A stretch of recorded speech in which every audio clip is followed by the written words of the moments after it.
All right, everyone.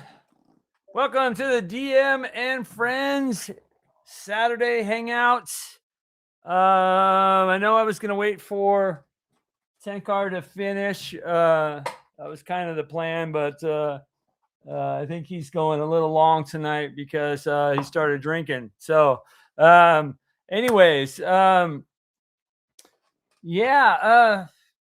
yeah, welcome everyone. Let's start out with the song from it was made by somebody.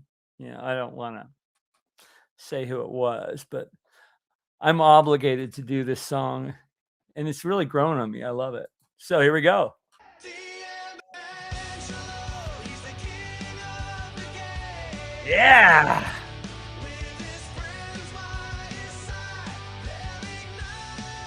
And we have some very, very special guests that I'm really happy to have with us tonight. People are going to be flowing in and out, but we're going to listen to this. What a song. Man, what a song. God, the guy that created this is the best. Here it comes. Yes. Love it. Explosion. Well, those of you guys, welcome everyone. Welcome to another Saturday hangout with the DM and Friends. I am DM Angelo, and we're just gonna yes, King of the Nerds. We're gonna just hang out tonight and do what we do every Saturday, which is just talk about gaming, life, love, and the pursuit of happiness. I don't know, something like that, but it is. It is a training montage song. Hey, I'll get to. Well, let me just say hi to everybody that's on here, and then we're gonna bring in some surprise guests here. Jimison is here. Matthew Sherwin is here. Ignatius is here. All right, and John Vera, he says, hurry. Yeah, we're here. Yeah, you're right, Valimar Cleaver. If you're waiting for Eric to finish his drink, no. Yeah, he's drinking now, so I don't know if he's going to stop for a while. Blair Blur's King of the Nerds. Okay, I guess I'll take it. Can boast their own theme song. Yeah, I like that. Yes, they boast their own theme song. Yeah, I think it's pretty cool. It's definitely funny. I love it. Zumandi, all right. Good to see you. Fugly one. Yes, Jimson became a lord just now. Oh, that's awesome. Ignatius, how are you, buddy? I'll send you a message really quick on the side, Ignatius. Eministrum, hello, folks, he says. Well, anyways, I wanted to bring on two people that are in the green room right now. And I'm very excited to see one of these people. I mean, kind of excited to see Chris, even though I see him all the time. But I'm super excited to see his plus one. And I'm going to bring them on right here. Yes! How could DM Angelo not have his own theme song? I mean, oh my goodness. Yes. Well, I don't know about you guys, but I'm very, very, very. I'm happy to see you, Chris. Yeah. But I am very happy to see the lovely lady next to you. Yeah. Thank you. And we can definitely talk about why here. Sure. It's a week for firsts, Angelo. It's right? A week for first. It is. First heart attack, first Facebook post, and first visit to Angelo's Hangout.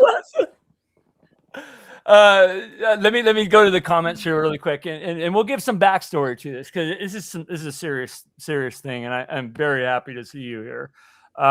Jimson did become a member Lord. Thank you so much. John Vera's here. Joseph Lord, thanks for being here. Shellback View. Mark the Shark. Blair Blur's in the house. Everybody watch it. Blair Blur's in the house. So you had a heart attack earlier this week. We're in the hospital for a couple of days. Yep. I know that scared the crap out of a lot of people, especially the guy sitting next to you because it was unexpected. Yeah. Well, I hope you didn't plan it. No, well, she didn't put it on the calendar or right, nothing. It wasn't on the calendar or nothing. But health-wise, it was Yeah. not indicated in my blood work, in EKGs, in anything. I just quit surgery in February, and there was no indication that there were any heart issues going on.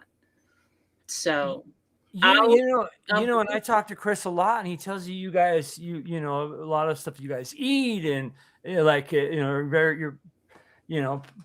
we have a decent diet. There's no Doritos. There's no. Well, you eat very well, because I know, when we're at cons, you're very, very picky about the things you eat. It's very conscious about that. And, I don't know that it's necessarily a healthy diet, but it's a tasty diet at the very least. You bet. Yeah. But wow, that's crazy. So what? Tell us more. By the way, you guys, this is Chris's wife. Yes, Marcy. Marsha Clark, and she's a lawyer. Marsha Clark. Okay. So when I said Marsha. Right. Okay. Because otherwise I have a lot more money. Yeah. So I mean, tell you know, if you don't mind. About 4:45, I was sweating. I woke up. Wait 1 second. 4:45 a.m. folks. A.m. Yeah. Oh, wow. So I'm just coming to bed. Right. Yeah. You're just coming. That's pretty normal for you. Yeah. Sweating like crazy. Was feeling nauseous. And my jaw hurt. Like I wanted to rip my jaw off because it hurt so bad. Oh my God. And things sort of settled down. I was feeling a little better. So I took some Tums because of the nausea, figured Tums can't hurt. And took an Aleve for the jaw pain. Decided to grab a shower. He said, am I taking you in or what? And I was like, no, I think I'm going to be okay. Taking a shower and the left arm goes numb and I almost fall down. Oh my God. So I get myself out of the shower. I get myself dressed. I wake him up and I said, because now he's had maybe 40 minutes of sleep. I said, I'm just going to call 911. Yeah. And I was like, and then Angelo arrived in the fire truck. I was looking for you. Right. Yeah. That's crazy. We get a lot of calls like that. Yeah. A little while later, your arm was numb. Did it tingle? Yep. Was it tingly? Yeah. Yep. Could you move it? It was getting harder. At first I could move it, but then it was getting harder. It really was like you have to hold it in order to make it move. And if you lived in Wisconsin, that would have been your excuse to see Mars with her shirt off. But no, you're all in love with Montana. Jeez. And my brain got slow. Let me go to the comments and just say hi to everybody. And there is a question for you, so I'll put it up there. Okay. I can't pronounce this, but Chu Musings 188. Good to see you. Dark Eagle Games, thanks for jumping on the show. I see your comment. Thank you so much. Agile is here. Death Angel Shadow. Janders, no one of consequence. Dan the Arbiter is here. And Janders 1215. They gave you aspirin, he said. Did you? Yeah. So this is, I don't know if you want to step ahead and tell everybody that was a question that came in. I don't see which one it is. So. They asked, did you get a stent? I mean, I know the answer to that. Yeah. So, one artery needed a stent. The others are 30-ish% compromised, and so now it's diet and exercise. Well, she's skipping ahead a little bit. So they had her in the hospital in ICU for about an hour. Okay. Yeah. And they took an EKG and it looked okay. So they were like, well, we're going to just keep you calm. How's your pain? They're doing pain management. They're trying to get her to calm down. And all of a sudden she's like, and it's getting worse. And so they do another EKG and went, oh crap, we were wrong the first time. We got to get her in. And they run her off. They're like, sir, just sit here for a minute. You sure you got all her stuff? Because we're going to take her in and do emergency surgery. And I'm like, oh, well, gosh, yeah, that means I'm going to miss my show. But all right, and and they just boom, away they went. Yeah. They went from being calm and thinking it wasn't too big a deal to going, oh crap, we just about got a medical malpractice suit here, and ran her off down the hall. Yeah, that's crazy. The whole numbness of the arm, number one, the sweating and all that should have been a super big indicator. So the no chest pains though, other than feeling like weird. I needed to burp. I didn't have chest pain.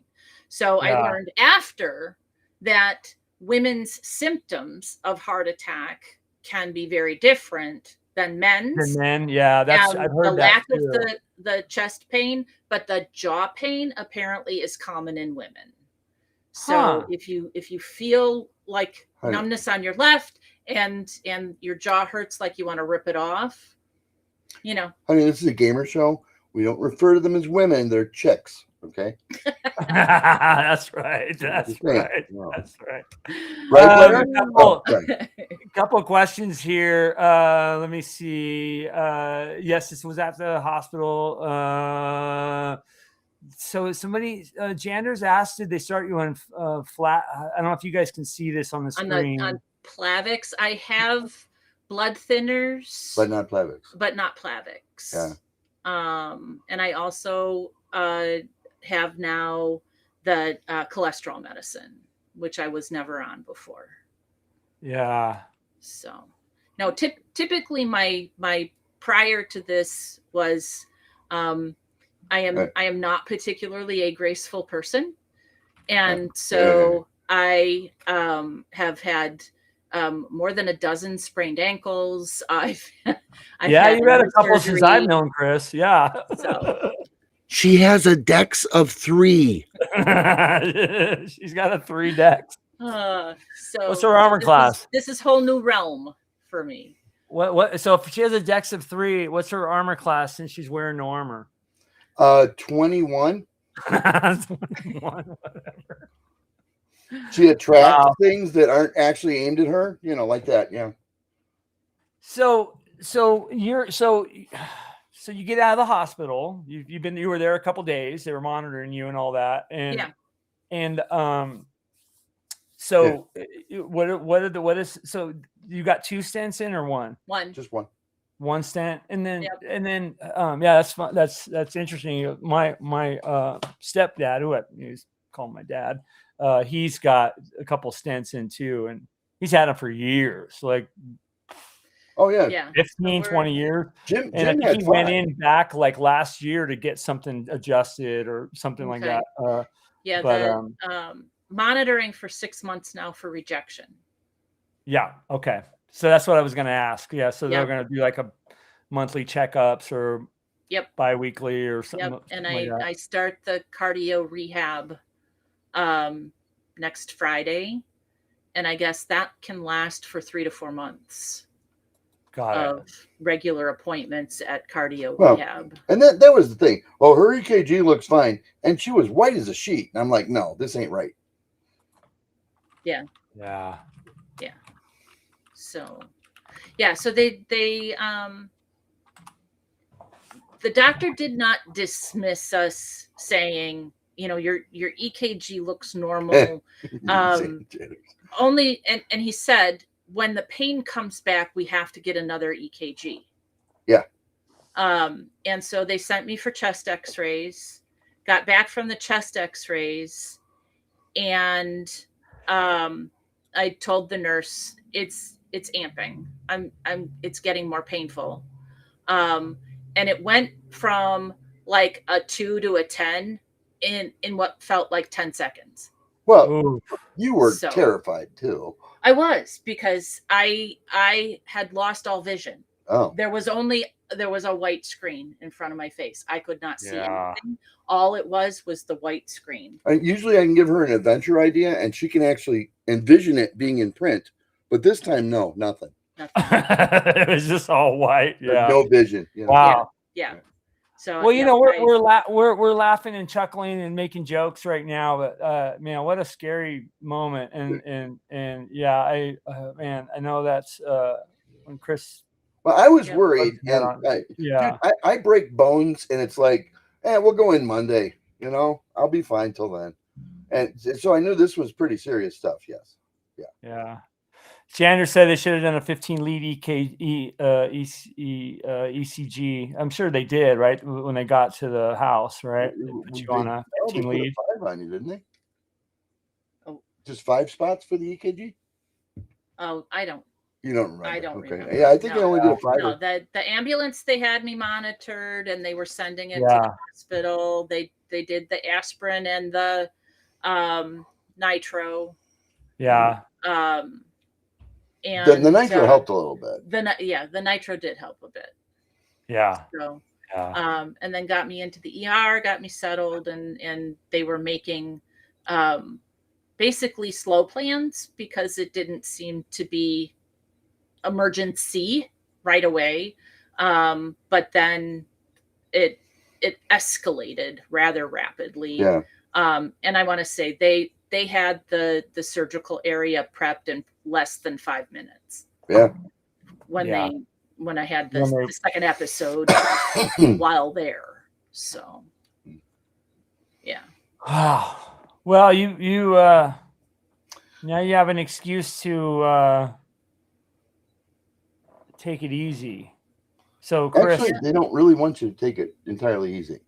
Not easy. No, I mean, we're gonna do the appropriate exercises after they teach me what's good for me, and all the cool stuff. I know how to cook, like French. Okay, and she can't have like dairy or what else? I forget. No dairy, no butter. No butter. Well, that's dairy. No eggs. No eggs. Okay, so like 90% of those are pre-existing. Not yet. 90% of my recipes gone. Okay. Gone. Now she comes up. She's like, and now no salt. Wow. I was like, here's a can of tuna. Have a good dinner. You know. So yeah. Yeah. Mark the Shark says, glad you're better. Yeah. Yeah. We're definitely glad. I don't have a huge amount of faith in cardiac medicine these days. I know they're still figuring it out because they checked me for like 2 years.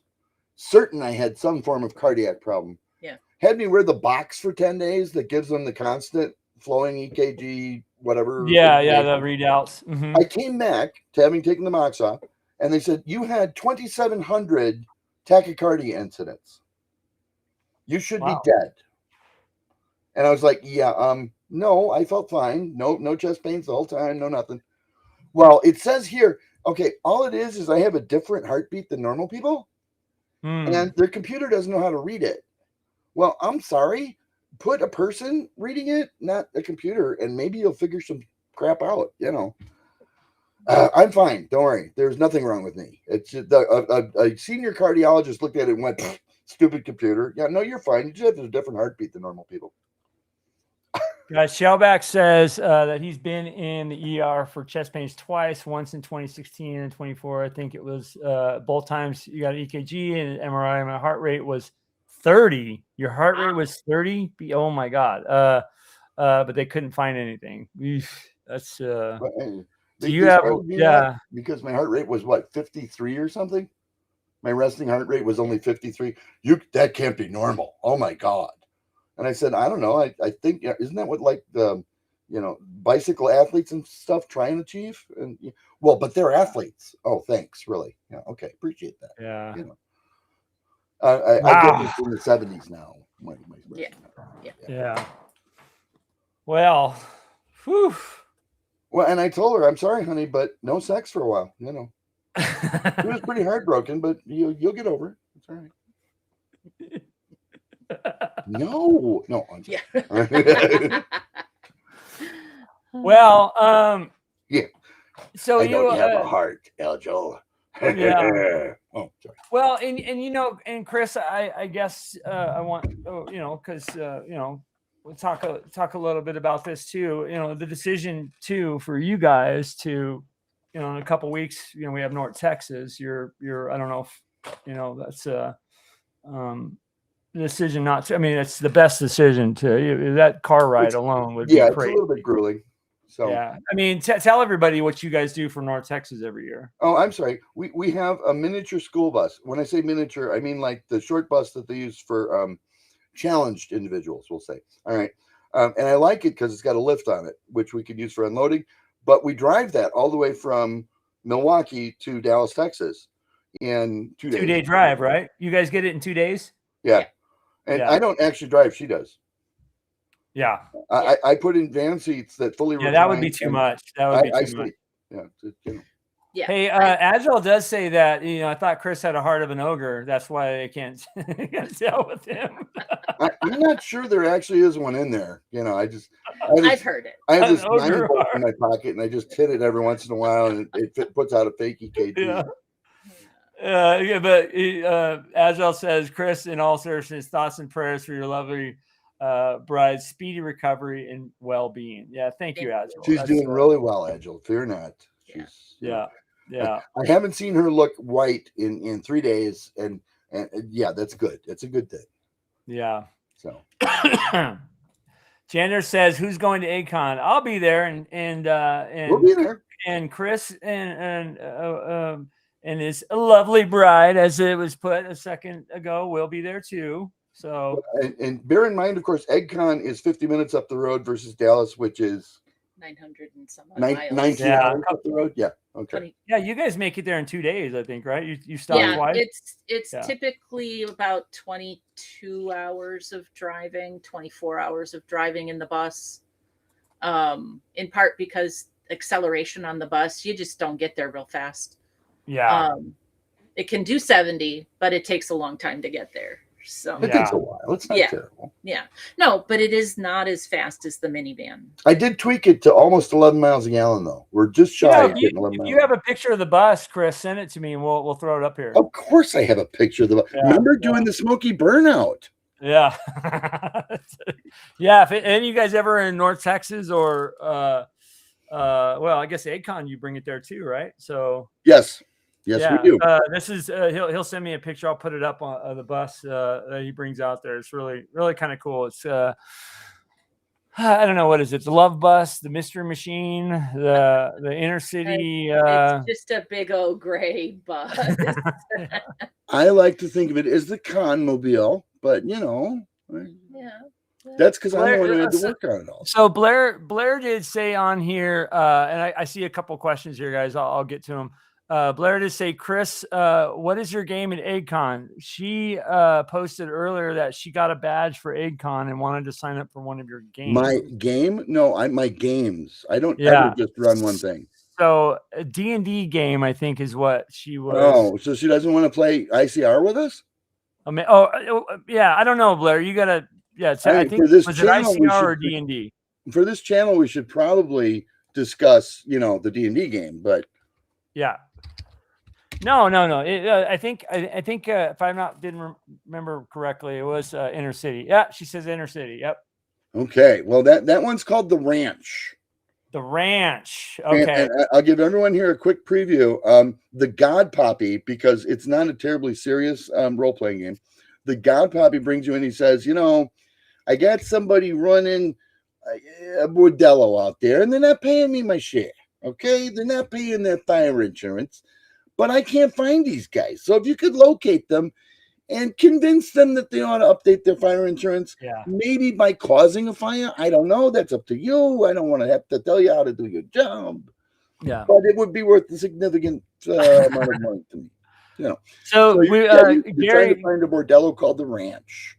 Yeah. So it's The Ranch, Blair. So that's the one you want to sign up for. Gary's ears must have been burning. We were talking about North Texas, and Gary just said, love you guys. So glad to see her up and about. So I knew everybody would want to see her. I knew that. So yes. And I think this is the D&D game that's there. Old Grand. Yes, the City of the Dwarves. City of the Dwarves, but which is, unfortunately, you'll discover this, but it's deserted for some reason. You know the reason because you're working on some stuff, but don't tell them. And Mark the Shark does say, don't forget to hit the like button. Yeah, you guys, everybody that's on right now, do me a favor and hit the like button on the video. And if you aren't subscribed, subscribe to the channel. Do the things. Yeah, Dan says, yeah, Dan, you're going to be at EggCon too. That's right. So we're going to see each other there. That's awesome. He says that he's in your Olgrond. Is that how you say it? Olgrond? Olgrond game. Olgrond. Yeah. Olgrond. I'm not good at pronouncing stuff. That's true. Yeah. Because you're like Italian or something. But yeah, I don't know anything. Yeah. Now spaghetti, I can pronounce that. So there you go. How about tortellini? That's the tortellini. Hey, I was eating tortellini the other day when you called me, right? And I was eating it the next day that you called me. So in front of me. Ogron, City of the Dwarves. Oh God, here we go. Look at this. Thank you so much, Gooch. Dude. Thank you so much. At it again? Oh my goodness. Gooch, the one and only Gooch just gifted 10 memberships, level hero. And thank you guys so much. Thank you, Gooch, so much for doing that. I will tell you that if you do want to support the channel, there are several things you can do, and one of them is becoming a member. So thank you so much from the bottom of my heart, Gooch, for gifting. God, there's so many people here. Night Lords, John Collins. I'm not going to bring them all up because I'll get dizzy. But that's a way to really support the channel and help keep us up and running and in various ways, which I will be announcing. As I will be talking about some of that stuff shortly. Not tonight because I don't know. But thank you so much. And I do have on the bottom the scroll. I have I'm giving a shout out to the Lords and the superheroes, and I do need to add some more because people have upgraded. If I put all the heroes in here, I actually can't fit it, to be honest with you guys. There's so many. I think we're now at 200 what would it be 205 to 215 members of the channel,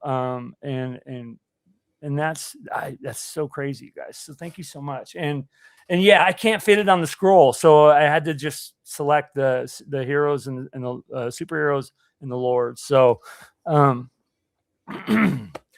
thank you so much. Well, and as you guys noticed, real quick too, now we're talking about membership. As you guys notice, I'm going to be releasing videos for members to see 24 hours ahead of time before it goes to the standard like subscriber level. So just a little perk. So I don't know, just something. So thank you guys again so much. Oh my God. And here we go. And Chris, you thought I was going to stop talking. Here we go. Getting through the comments. Wait, Angela's Italian? Yes, I am. Our family's from Calabria and Sicily. I'm a witness. Yeah. Forget about it. Here we go again, Gooch. Dan, Final Arbiter, just gifted another 20 members. Oh my goodness. Oh my God. Dan, holy chincholi. Thank you so much. A little bit of your money for the Castle Open Kickstarter, for God's sake. Which we will talk about tonight, by the way. He says so. This isn't only the Angelo show that gets to only talk. It's Chris mostly the Angelo show. Chris will talk. Notice that I'm talking and Chris is still talking. So he will be able to talk tonight, guys. What are you trying to say, Angelo? I love you, buddy. If I couldn't give you a hard time, what would be the fun of it? Not sure. You're right. So Dan gifted 20 more memberships. Thank you so much, dude. And so God, there's names in here I can't even pronounce, and I'm not even going to try. I'll try. What the hell? Ubico, Nyclaire. Oh my God. Yeah, I can't do it. Yeah. Agile says, Gooch, Dan, You two are killing me. It's my pleasure, he says to Agile. Yeah, I can't pronounce Dan Murray. Okay, I can pronounce that. Goose just gifted another 10 members. Jesus. Oh my God. Blair Blur, that is a great emoji sent for this. What did she send? Oh my God. Okay, that's the present goblins. What is that? What kind of emojis are these? Present goblins? Yeah. Yeah, or the gift goblins. There we go. So I guess Gooch and Dan are known as the gift goblins on so they're the gift goblins. You need to get a UFC bell, like when they start to ding ding ding, yeah. Jeez. Shellback became a member superhero. Thank you so much, Shellback. I appreciate it. Dan, you said Angelo and Tenkar are worth it. Oh man, thanks so much. Yeah, Tenkar's a great friend, and he's a good guy. He's definitely an ambassador of the OSR, and we're all in his community, and we're all in this community together. So super cool. Blair says, you two are hilarious. Dan and Gooch, thanks for helping the community grow. Yes. Most definitely. And so Gooch says, I call. What does that mean? I have no idea. Steve Ballard, D. Phil, good to see you, buddy. He says, I'd rather be a member to channels like this than subscribe to streaming services. Yeah, dude. I'll tell you guys one thing about the streaming services I don't subscribe to anymore. Should I? No, sure. Not right now. No, that's not. DF58008. Hey, good to see you, man. Thanks for, I haven't seen you before. Thanks for jumping on. Can't watch now, just like I'm comment for the algorithm. Have a great night, everyone. Hey, thanks, dude. Yeah. You guys comment. Comments are the biggest thing, like interaction, comments, likes. Saying hi, starting a conversation, because on videos, I love to chat back and forth. So, if you see something on there that you disagree with, or you agree with, or you just want to say, to hell with Chris, go ahead and do that. Yeah, you'll be the first to ever say that.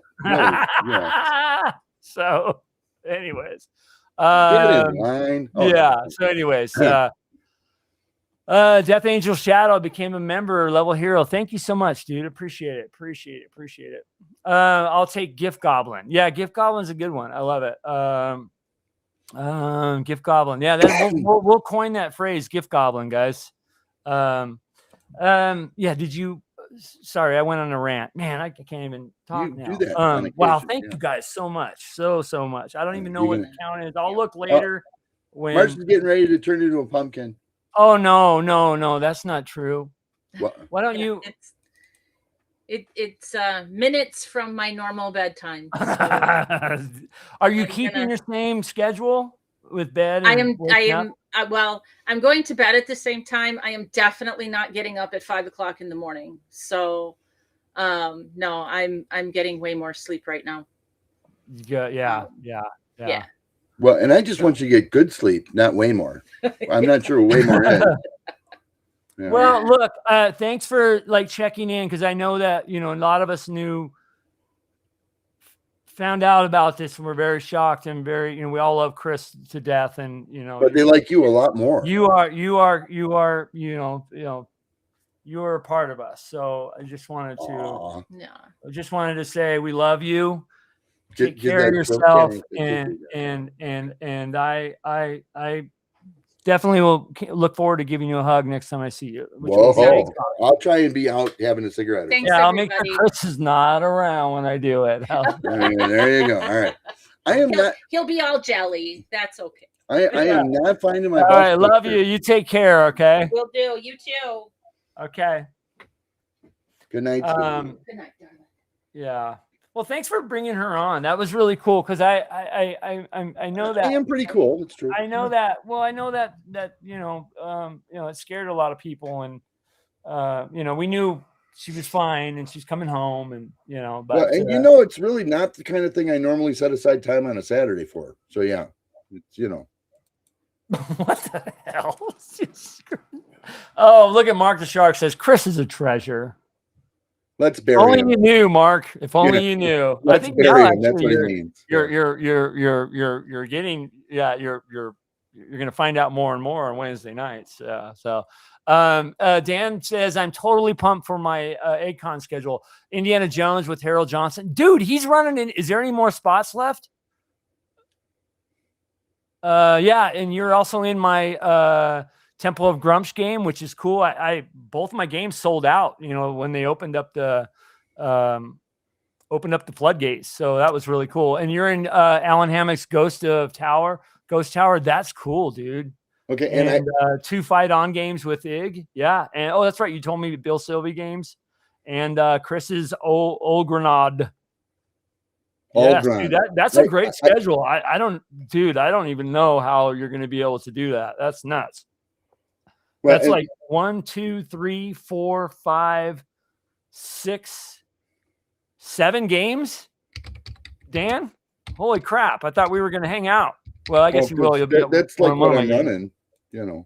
Yeah. Well, you're a nut. You go to every con you go to. You run at least 8 games. I don't know how that. Why else am I there? Yeah. I guess you gotta pay. You gotta pay the con organizer somehow. You gotta pay them. You just kind of, a lot of you just met her. I can only say 2 words about my beloved wife, and that is not low maintenance. That's all I'm saying. Okay. Not low maintenance. Got to get out there and run the events. Wow. What? Well, she drives Lexuses exclusively. I mean, what do you want? Shellback says, I download YouTube videos to listen to while I'm in a forklift where I don't have no data or Wi-Fi. Yeah, that's a good idea. Do you have YouTube Premium to do that? Or is that something that, I guess you could do that with the normal YouTube account, right? I'm thinking about getting YouTube Premium too, for the hell of it. I don't know why. Somebody talked me out of it. I don't need another Don't get YouTube Premium. Did that work? I have no idea. I wish I could be going to bed instead of going to work. Shellback says, yeah, well, everybody, Shellback, you're in, what time of the day is it right now? Is it 10 a.m., 11 a.m.? He's in Japan, guys. Oh my goodness. Yeah. Stephen Kennedy. Hey, how are you? Good to see you. He says, oi, which I would say means hello. Shellback says, good night, Chris's better half. Yeah, it's a lot better than his half. That's for sure. Yeah, she smells better too. A lot better, really.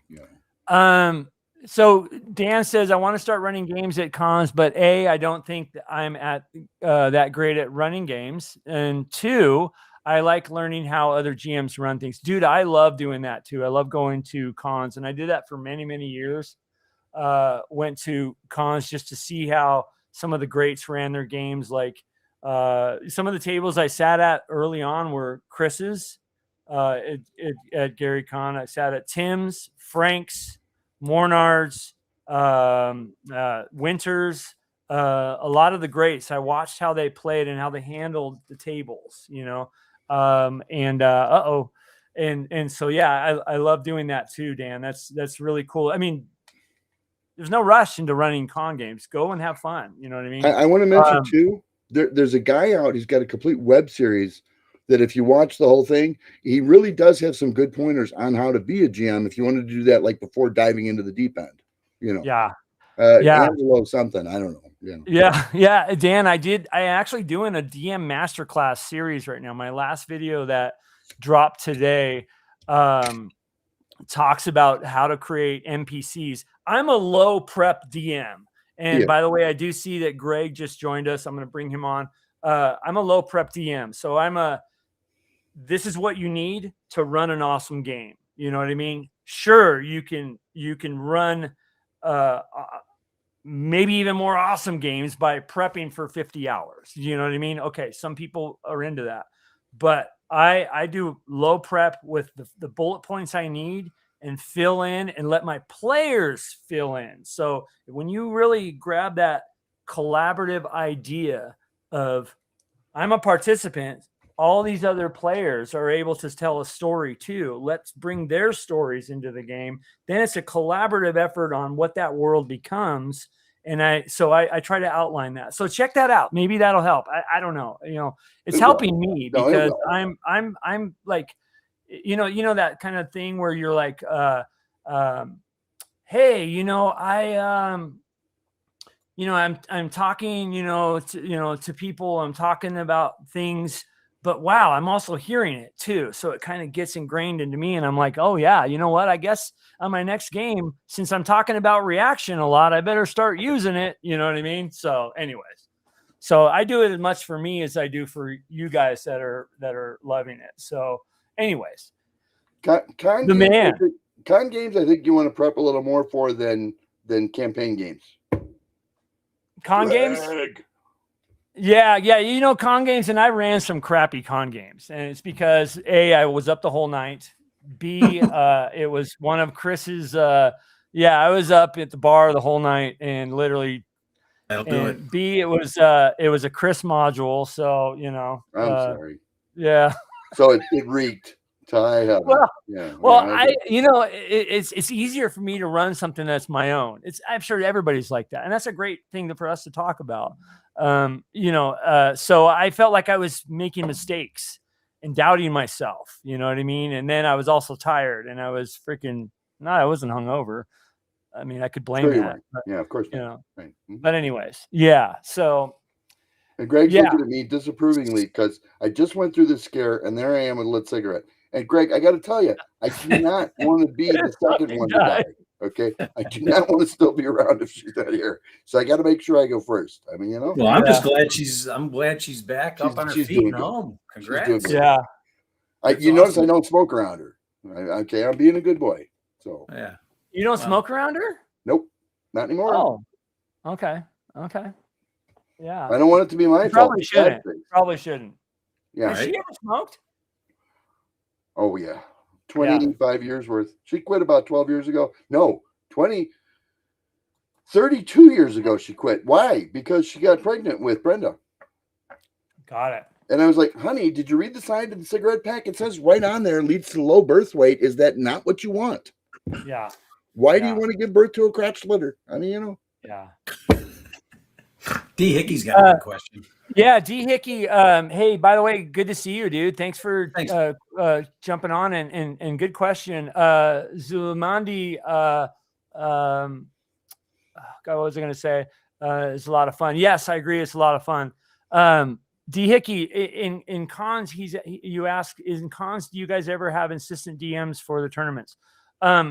So I don't know about tournaments, but I would say yes. But my answer to this, like at North Texas, I have a friend who's running Boot Hill at a con for the first time ever, and he's asked me to kind of co-run it with him. So I'm doing that. So I don't know if that falls into the same category. I think the more you run games, the more comfortable you get. And I think that's where he's at. He's just not 100% comfortable. He knows the rules. He knows how to, do things, but he asked me to kind of be there. And of course, so in that capacity, I'm there to help. So anyways, yeah. So that answers mine. I'd love to hear you two guys, what your takes on that question. You're kind of a solo man. You do it all yourself. It depends. It's weird. We used to run an inner city tournament where it would be every gang for themselves, and we would run up to 6 gangs at once in the same city. Yeah. And then, big shootouts in the middle of the street and things. And for those, certainly you want assistant GMs. So if it's a big enough event, yes, I do use assistant. It's funny you say that because I when we were back in the days, I would have a table of 12 people, and I'm very comfortable with large. That's too many for me. I'm very, very comfortable with that. And in my Boot Hill games, I'll have 10 players, and they'll have at times they'll have 4 characters because they're in charge of a faction each. So yeah, a little chaotic and a little crazy, and I might lose it every now and then, and everybody loses it. We all lose it. But yeah, I'm pretty comfortable with that. But yeah, that's an interesting take, Chris. How about you, Mr. DM Greg? Hey, by the way, everybody, right. This is DM Greg from Advanced Fantasy Games, and he's going to be at EggCon 2 running his module for the his premiering module that's live now at the con. I think you're sold out. I'm in your game, by the way, which I'm You really are happy about. Oh, Yeah. I'm honored, dude. I'm honored. And I also think I also know there's somebody else in the chat that's in your game. I'll let her. Is her last name Blur? Yeah, Your Okay. biggest fan. Your biggest yeah. fan. Blur. Yeah, she took the 5th chair. She wasn't messing around. Yeah, she's getting right into it. Yeah, I think well, if she's still on, she'll tell you guys. So Well, there it is. I guess There she is. I spilled the beans. Go ahead. Yeah. No, I just saw that when I looked in. I'm like, oh my god, Blur's on here. Wow. Okay. Well, your Anyways, live stream last night, someone had asked if I was going to be selling modules at EggCon. So one of the things that I did, and I guess I would recommend that to anyone who doesn't have a vendor badge, right, is ask the host if you can, sell your modules at your table. And Heidi and Eric said, yeah. So I will. That's super cool. Yeah, totally cool of them. Awesome. So at the game and around that time frame at the table, yes, I will have some of the physical limited print modules with me and the artwork. And I think that I think it was the right thing for them to say, but it was also a cool thing for them to say. So you guys won't have the #1 copy like this one right here. Oh. That is one of the first prints. That is correct. And by the way, running these guys as GM, I only have 3 words of advice, Greg. TPK. Okay, that's it. That's it. That's all we need. Hey, this is an easy TPK module, I think. So there are what you do with it. Yeah. No, it's fun. It's a fun module. It is. And I'll tell you, the feedback has been amazing from the community. Several of your watchers as well and backers, they brought forward some great ideas for some changes to it. They found, and I know I said this on one of your streams, Angela, like probably a month ago, is that there's an error in there somewhere. I just can't find it. No one's been able to find it. Well, throw it out to the community. Somebody will find it. So there is, it's not a misspell typo. It's one number is wrong. One number. So, but, okay, somebody will find it. I'm sure that's a challenge. Yeah. But the playability, it's doesn't change a thing. So it was really really a stat, cool. or can you give a hint? No, it's a room number. It's a room number. Oh, I'll find it. Yeah. You'll find it. Yeah. So, but it's still in the realm of, well, let's put it this way. I'll give you a secret. It's within 10 feet or 20 feet of the error. That's the physical location of the discrepancy, we'll call it. But it does not. I'm going to be playing it. I don't want to find it, so I won't look. Right. I'm not opening. Yeah, I don't know why I even said that. Yeah. So, but when I do the next round of printing, I'll have that fixed. But other than that, right now everything looks totally cool, and the feedback's been overwhelming. I'm blown away. People has been really positive. But there's also one of the changes, and this is for anyone who's going to produce something like that, is I used bold text, which isn't uncommon, right? To bring forward to the GM important information so that highlight. Yeah, it makes it really easy. That was one thing I commented on, and it was very good readability wise. Yeah. And some folks, I mean, there's an opinion that it could be too much bold, or it could be the right amount of bold. So point is, hey, so far so good. We got everything shipped. I only had one return to me in the mail. I shipped one out to Canada. I got it back. I'm like, I shipped 12 internationally. One comes back to me, and they say I need to wrong fill address, or what was it? No, I got to fill out a customs form. But I didn't fill out a customs form for any of the other 11. So they just didn't pull them. That's right. It's random. Well, it's also how you categorize it, right? If you put it under documents in a large envelope, then you don't require the customs form, and that's what I did. It's not entirely true though, because that's apparently the game. So, if you need help that way, I was a broker for 16 years, a custom house broker. So you're willing to do all my international shipping? No cost? Is that what you said? I can walk you through the first form, and then you can just load it in your machine and just hit print every time you want one. It's really that simple. Really cool. Yeah. Maybe I'll take it. Look at who's joining. Uh-oh. Could be trouble. I saw Mark here out there. Oh, Yeah, here yeah. comes Oh, trouble. he's Here here. comes trouble. What the hell? There goes the neighborhood. What the hell? How's your baby? Baby's doing fine here. Okay. All right. Yeah. No, I meant the one they took out. You know. That one got evicted. Yeah. Oh, okay. All right. There might be one little tiny fraction left. They said so. I have to go do that secondary procedure thing. Just for nostalgia purposes. I understand. Yeah. Well, so everybody knows what you're talking about. Why don't you tell them? Oh, I had a few months ago. I had a gigantic 5.3 centimeter kidney stone removed from my right kidney. It basically took up the entirety of the kidney. And did I hear correctly that you're actually giving that to EggCon 3 in the auction? Is that? Yeah. I'm hoping that it generates like $100 billion or something because it's very special magical stone. But I am going to write a module around. You should. You should. I'm sure you will. Side of a person that you can't control or something. Anyways, in fact, Alan Hammock and Heidi Gygax both said that there's a real term for what I had. It was called a staghorn calculus, is what they called it. And yeah, both Heidi and Alan said that'll be a great name for a villain.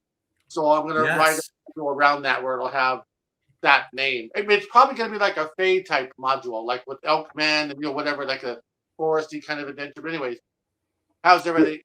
For those unfamiliar with the metric system, by the way, the Germans in the 40s killed an ungodly number of tanks with a 0.88 centimeter weapon, and his was 5.3 centimeters. Oh my God! So Mark's tougher than a tiger. Nuclear blast. I mean, Mark's tougher than a tiger. Wow. Hey, Greg, give me the link to your drive-through module. I want to put it in the chat. People are asking for it. Drive-through. Oh, the PDF. I'll have to look it up. I'll grab it. So, Mark, what's going on, man? You've been I know you've been busy. You've been posting stuff about things you're doing. Yeah, real quick. I just got through. Well, actually, first of all, real quick, I just got this in the mail today. Oh, look at that bad boy! I gotta look. I don't think Greg's looking. He's looking at something else. Oh, you got it. Nice. Those are hen's teeth right now. You can't get those anymore. They're hen's teeth right now. And it's got the removable cover. Yeah. That's the module we're talking about, guys, in the chat. Yeah. This is the one that talks with Greg. Dan. Dan says, so Chris's wife goes to bed and the party starts. This was all planned. Okay, this was all planned. Just so you know. You do realize, Mark, you're an uncle on that module. You're an uncle. That couldn't have been done without you. You realize that. Yeah. Right here, I remember. That's right. Yeah.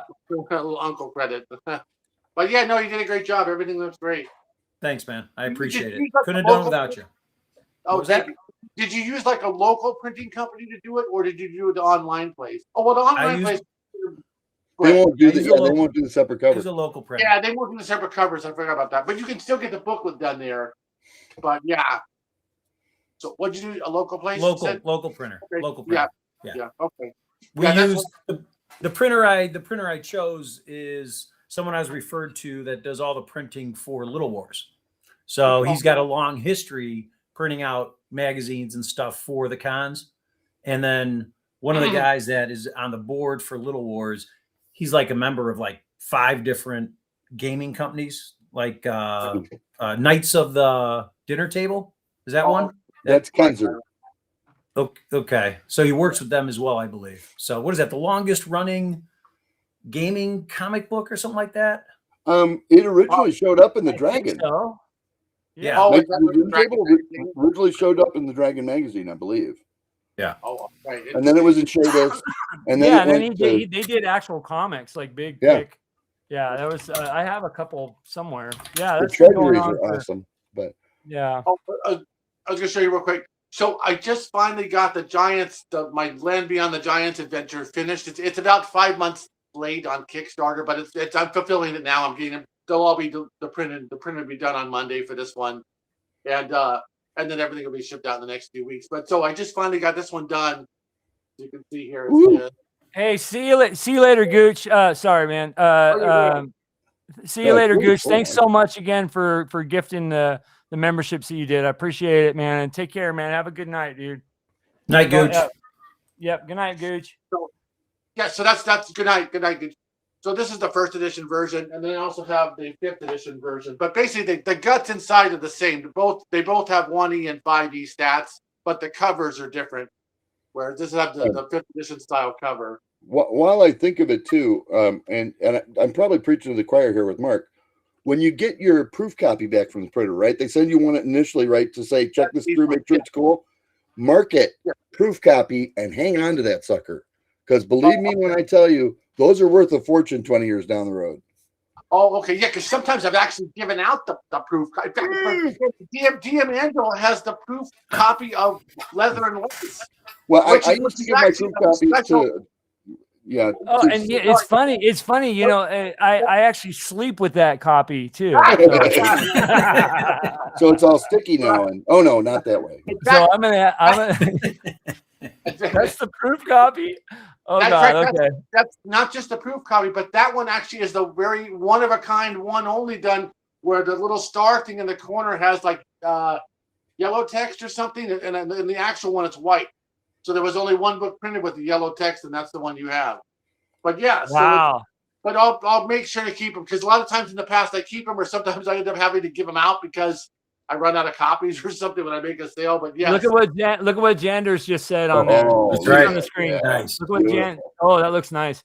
Look what that? Janders just said. He says he's running players through Mark's giant module right now.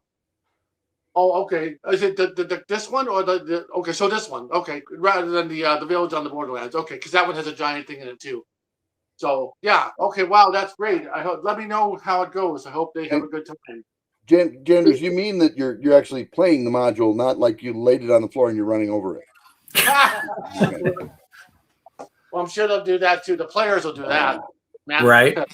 Really, They'll find a way to tear it apart. But yeah, but in my Giants one, of course, it's an homage to Against the Giants. So because mine has the Hill Giants, the Fighter Giants, and the Frost Giants.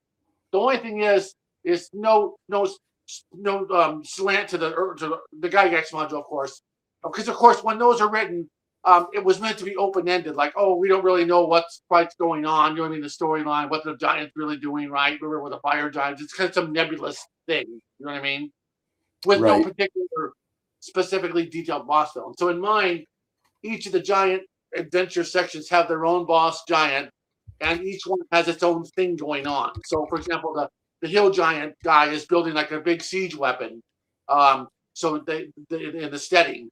And then I don't want to give the big reveal away, but basically there's a big surprise that the players go in there to stop it, to destroy the siege weapon. Then they realize that the siege weapon is actually something much bigger than they realized at the very end. When of course the boss hill giant is just sitting there at the end like a typical hack writer would write, waiting to give his villain speech to them and shame them for coming in to bother him. But anyways, so that's that one. Frost giant thing is the Frost Giant boss is looking through his caverns for some legendary weapon called the Hammer of Frosty Might, some legendary weapon of Frost Giants that every Frost Giant boss believes is in their cave. Wink, smiley face. But it's really just a mythical belief amongst the giants. Oh, I have it in my cave. No, it's in our caves over here around the end of the world. Anyways, he's looking for this weapon, finds an old like a frozen sarcophagus thing, thinks it's the weapon. Suddenly it's not. It's actually like a doppelganger from space or something. It's the thing, basically. The thing suddenly takes over the giant boss and the things, and people have to go in and stop that from happening or get that straight. And then finally, the fire giant thing is an outrageous, totally outlandish concept where the fire giant boss is in this big fire giant castle, and he's making a super weapon that can control the lava around the planet that can suddenly cause all the volcanoes around the planet to explode at all given times. That's why it's called fantasy. Yes. And covering like a world in a canopy of fire or something. Anyways, so the players have to go stop him as well. So my point is that in mine, it's a sandbox, and you can go in at any time, any one of these sections that you want to fight at any time, the story. So, and it fits in with either my my original module, Village on the Borderlands. He says no spoilers. LOL. Yeah, sorry, spoilers, everybody. Well, spoilers, everybody. Yeah, sorry. Oops. But yeah. so, anyways, but yeah. So, or you could even use it against the Giants. You know what I mean? The original module. You can work it all in. Yeah. So, Fit it into that. Yeah, that's kind of cool. When the G series first came out, we all got a big kick out of the fact that the Giants came down the hall with the sound of big beefy smacks. And so for years, our gaming group was always about, hey, dude, you bring the beefy smacks? Yeah. No, I brought chips, So that's why I sent you that image, Angelo. That actually shows up in Lance, the big beefy smacks in a package. Oh, yeah. Yeah. Well, one thing real quick that I thought was funny was in the Hill Giant thing. Here, let me make this screen bigger so you can show it. There you go. Yeah. So there you can accidentally end up in this hot tub with the Hill Giant women. That one of them's the boss's wife, and the other three are her handmaidens. And notice how our friend there has like a shit-eating grin on his face or whatever. So basically, they'll invite the player character with like the lowest charisma or whatever into their thing. So you can imagine how much fun that will be for all your players, right? To role play that. My God, Mark, you did it again. Yes. He's always got the creative angle to writing. He's got that creative edge when he writes. Oh, thanks. Yeah, and how you get that sometimes is through this here. But yes, another thing. Mark, too. Don't feel bad. Another thing, Mark, and I've talked to, and I don't want to embarrass Greg here at all, but I'm going to. Please don't. I can't handle it. I can't handle it. Yeah. He and then I'm going to come back to you, Mark, on something about EggCon. So remind me, because I'm probably going to rant for a minute. But I just want to say that you, Mark, and I'm not trying to toot your horn, but I want to say you are a true testament to the game community because of what you did for this guy right here in help and guidance. And he's told me everything, you know what I mean? And that's really cool, man. That's really cool that you helped him in the way you did to just, navigate a couple things, Okay. Yes. I think that's really nice. And I think it's worthy of saying it here because that's pretty cool. Not only is Mark a crazy guy, but he's also a really nice guy. So yeah. Right. He's a nice crazy. Yeah, but nice. And he uses the same stylus as Don King. So yes, that's right. Yeah. Uh-oh. Look how badly you embarrassed Greg. I heard a rumor. He left. Yeah, Greg left. Thanks for that. I actually realized because I helped Greg and a lot of people get started. So I realized I started working on the side. I'm working on like an actual book that would be something like how to write role-playing games for fun and profit or something like that. And then you'll have the fun and crossed out, so it just says for profit or something. It's like there's a screenwriting was done like that. There's a book called How to Write Screenplays for Fun and Profit. They do the same thing. But anyway, so I'm working on that on the side. So that might in the future be able to help people, navigate the process of writing the books. Because you did a good job with. What's that big book that? And don't ask me why I'm asking you this, but what's that big book for screenplays that a lot of people swear by? Well, there's one called Screenplay by Sid Field. That's the big famous one. One of the most famous ones. It's called Screenplay by Sid Field. There's another one that I'm thinking of, and it's because, whatever. Anyways. The other one that I was mentioning, the one that's called How to Write Scripts for Fun and Profit or whatever, that one's written by the guy that was in Reno 911. Okay. Yeah, he's actually a well-known writer, I guess before that series or whatever. So he wrote that book that's called How to Write Scripts for Fun and Profit or something like that. Anyways, but yeah. So, but it's coming along. So I'll pick up about 300 of those. There's 150 of the 1E1s printing on Monday, and then there's another 50 of the 5th edition ones printing because I sell more. And you're using a local printer too, right? They're in LA. Printer, but he'll match the online price because the online price is cheaper. Yeah. and so he'll match the price though for me. Oh, that's cool. That's cool. But So it's all done in the USA too, just like yeah, I do everything in the USA. Whereas when you get larger, like Goodman and them, they have to go to other places like Mexico. Yeah, Greg's doing it in the USA too, right? I think you use a local printer, right? Yeah. Everything's Great. US based for the artwork. Artwork comes to Italy. Yeah, you did the right thing with the art. I mean, you're using an Italian guy, so That's right. right. I thought it was Eastern European, but okay. International. Yeah. They use it for artists also. Yeah. But I mean, as far as printing, you're printing in the U.S. And I had Bill on the other day, and Bill is veteran owned and also prints everything U.S. So he doesn't advertise that, and I'm like, dude, you guys should put that on your. We should, yeah. On your because a lot of people appreciate that. It's made in the USA. You know what I mean? Yeah. On the bottom, I do say made in the USA, but yes, I should make it a little bit clearer because that's probably also why the costs are a little bit more. But I don't know. Maybe Chris knows more because he's been in business longer. I always run everything just in time with the online fulfillment guys. Even my booth stock, we just ordered 2 weeks before the show. Oh, okay. So I honest to goodness, I have 60 plus things in print at any given time. Yeah. And sometimes it's over 100. And I have a stock shelf that fills one wall, 6 feet long, and it's 6 feet tall, and that's it. That's got everything on it. Okay. And the thing is, the number one killer of small business is the fact that P&L is important, but cash flow is just as important. If you're running negative cash flow all the time, you're out of business. Right. Okay, exactly. Greg, you need to actually put "Made in the USA" on your stuff if it's going to Canada. And by law, it has to be on there. Yes. I have it on the bottom corner. It always says. Well, I don't know if Greg put that on his. On the package. Yeah, on the actual covers, it needs to say somewhere. It needs to say "Made in the USA" or on your credits page. On the product itself, that's in the package. The actual legalese it needs to be permanently and indelibly marked with the company. Oh yeah, right there, Made in the USA. Yep, okay, yep. yeah, that's perfect. That's perfect. Yeah. Yep. Oh, and it's also rated M for mature. Wow. Oh yeah.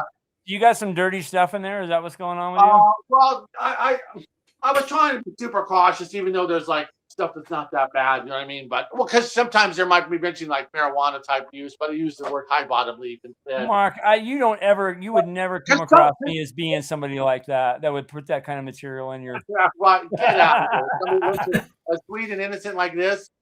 Exactly. Well, hey, I wanted to ask you about EggCon real quick. We can come back to this. This is a good Made in USA stuff. But did you decide yet if you're gonna run anything at EggCon? Any of your adventures? Not yet. I gotta seriously sit down and do that. I've just been tied up with just shipping out those leather and lace books. Yeah. Because I think that would be really, really fun. You should learn something. I'll have to pick a super short one, like maybe one of the mini adventures or something. But I'll cut it down to like a 4-hour mark or something. Yeah. Some of my stuff tends to blather on. Like I didn't want to make the thing for Chris too big for that magic items thing. I hope you like that magic things. Just great. Don't worry. So okay, thanks. And I thought it was funny too in there, which has sent many a person to the infirmary or something, or the barber surgeon. But then it was when the kids would throw the magic marbles, they would laugh and injure somebody. His submission is called Magic Marbles currently. The magic marbles. So yeah. Go ahead. So, so I'll work on that for. I mentioned Bill Barsh. I mentioned you guys here. You Made in the USA, but also, this is definitely worthy of mentioning too. Agile Monks, FCW and Agile Monk. He's a US based, no AI, veteran owned, all printed in the USA by other veteran owned companies, and he launches in May the 26th. And Agile, we'll have to have you on for that Kickstarter that you guys are doing too. We'll have you on again talking about it. But another veteran-owned company and U.S. based. So kudos to you, Agile. Also, so May 26th, right around the corner. He's launching. Yeah, that's my mom's birthday too. Yeah, it's a good day. What did you get her? She'll probably get flowers and a card. Because I don't think I'll see her You know But, what moms yeah. really appreciate for a birthday gift? Yeah. A Mom new just sent me car. They do. A new Lexus, Yeah. right? There you go. See, he knew. Greg is good to his mother. I didn't give my mom a Lexus. What are you talking about? You reckon it? Okay, we were ahead there for a minute. I was going to comment on Mark's previous comment where he said in his spare time as a side project, he's writing a book. Everything Mark does is a side project. Yeah, like 100 side projects. I don't know how you keep it straight. Well, badly. I have like a folder of all the different projects that are both of the currently active ones, and then other ones where just real very loosely. And then if I suddenly get an idea to go into one of those, I'll do that. But yeah, so it's very badly disorganized system that I'm working on reorganizing to be more organized. So two things that came in. One from Agile says, by the way, Mark will always have the best chops of any creator out there. 100%. Yeah, that's 100%. I don't know how to pronounce this name, but I'll put it up here. It says Yimonyo. By the way, I don't think I've ever seen you on this channel, so welcome and thank you for being here. This person says, would love to meet Mark in person. Plan to attend any conventions near Ohio.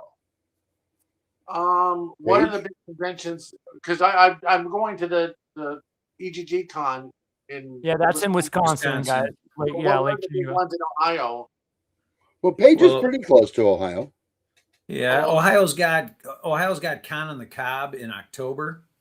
That that's actually a long. I didn't hear about that one till like maybe 3 years ago, but it's been running for I think going on 20 years. That's in it's near Brecksville, Ohio. Yeah, I went to that one. It was pretty cool. It's a whole different feel of a con than like EggCon or GaryCon. So yeah, right. But it's fun. Yeah. At this point, so you'll be at Page too, right? So Page is another one. Yes, Page, you'll be at Page. You'll be at EggCon and anything in between. At this point, no, because I'm barely going to be able to so far finance. I mean, just those two alone is tough. Yeah. Right now. So, but I am going to launch a new Kickstarter on June 1st, and then I'll be wrapping up the Giants Kickstarter, which was 5 months behind now. We get that. So I'll only have only 2 open Kickstarters, but those aren't due until another few months. Anyways, so when that goes live, we'll have you back on, and we'll talk about it and pump it and all that. Yeah. And I believe that this is going to be the one with my new Errol Otis second cover. I have. We'll cover for me. Let's you and I get together and we'll figure out a date and have you on and we'll talk about it for sure. I do want to get to this comment. Dark Eagles Game says that some of your adventures are definitely dirty. So just wanted you to know that you're a dirty beast. Yeah. With great chops. That's why I put that great chops. Well, that's why content on the cover also helps sales, believe it or not. Yeah, Zumandi says, especially for us, will support vet-owned. Most of the family and my son are active duty. That's awesome. And Agile says, "Yepers, we have stressing out over here, trying to get all the launch stuff finalized." Yeah. Agile, hit me up about the launch. We'll definitely do something here. I'd love to be a part of that. So get you on here and we'll. Is Agile using going with the launch, man? I'll help you, whatever we can do. The DM and Friends is here for you. So question is Agile using Kickstarter or is he using BackerKit? I think he's said Kickstarter. Yeah, what are you using, Agile?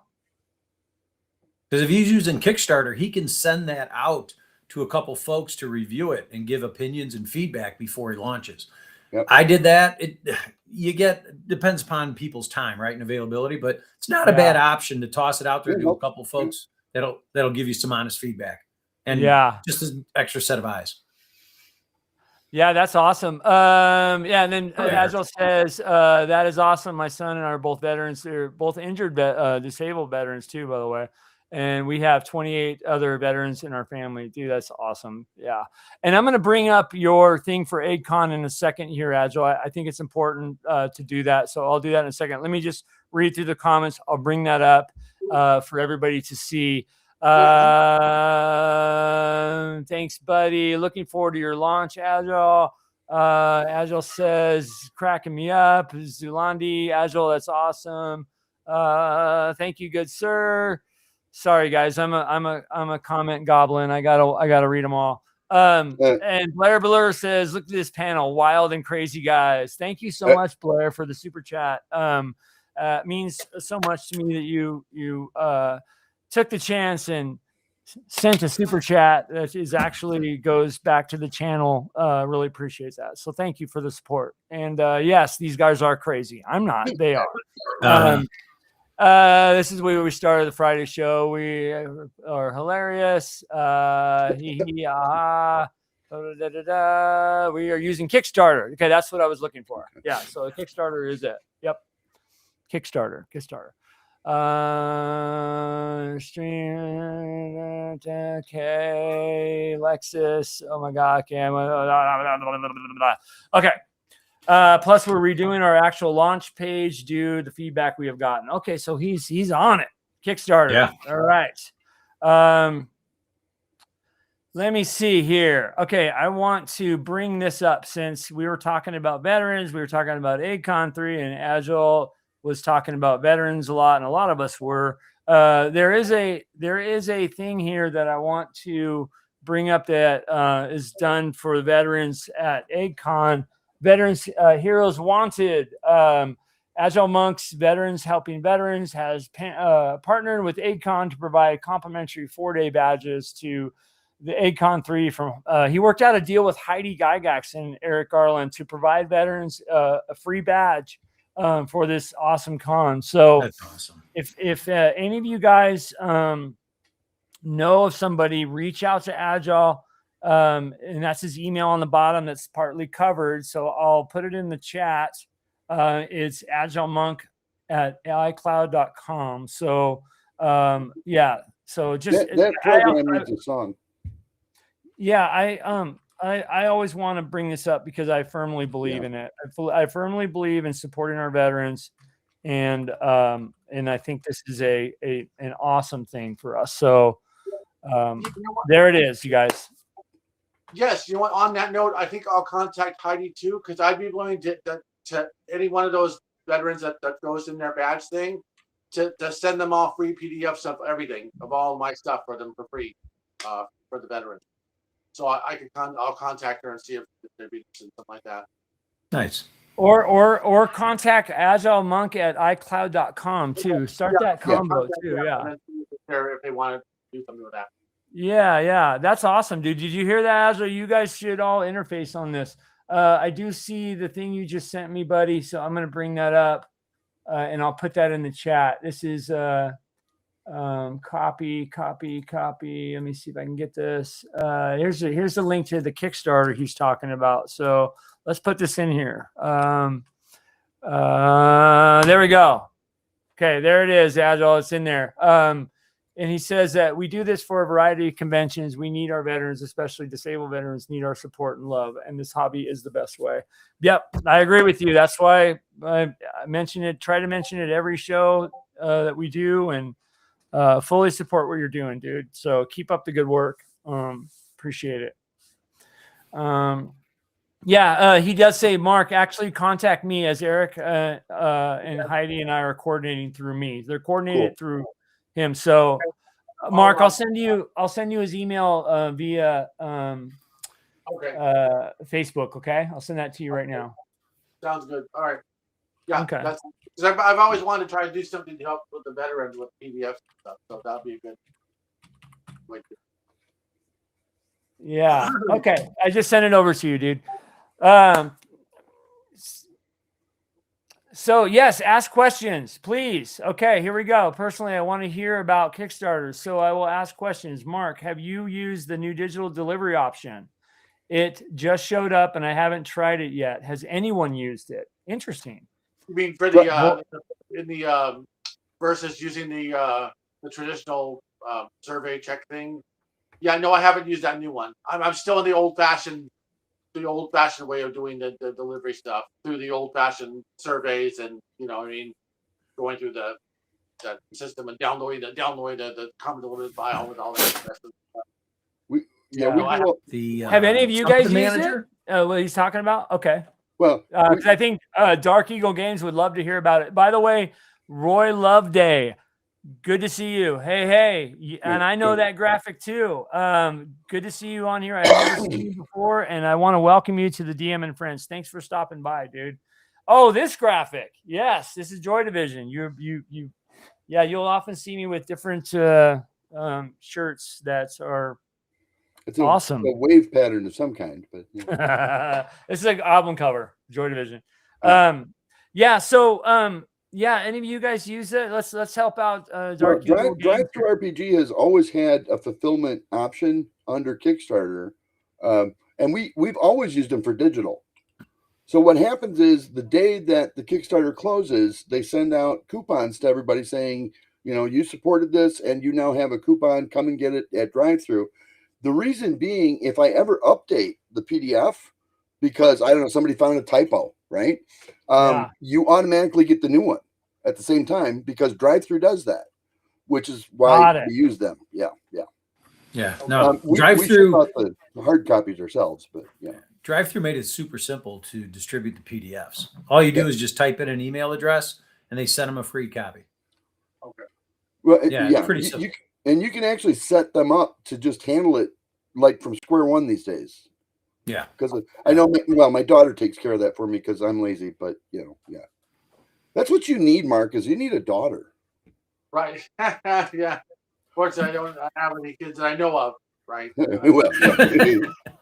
Well, you gave birth to a 5-inch 5.3 centimeter. Yeah. 5.3 centimeter kidney stone. Yeah, exactly. Rumor has it that kidney stone came out with sideburns and a mustache. Yeah. Just letting you know. 32 millimeters is an inch. So. Yeah. Right. Exactly. We hit 1 centimeter is about 3 inches. So holy crap. Yeah. It was. My liver's not that big. I mean, whatever. Yeah, he said it was like you filled the whole kidney with cement. Is what he said. Right. I hope we answered that question. I hope we answered that question about this. Yeah, is that good enough? Is that a good answer there?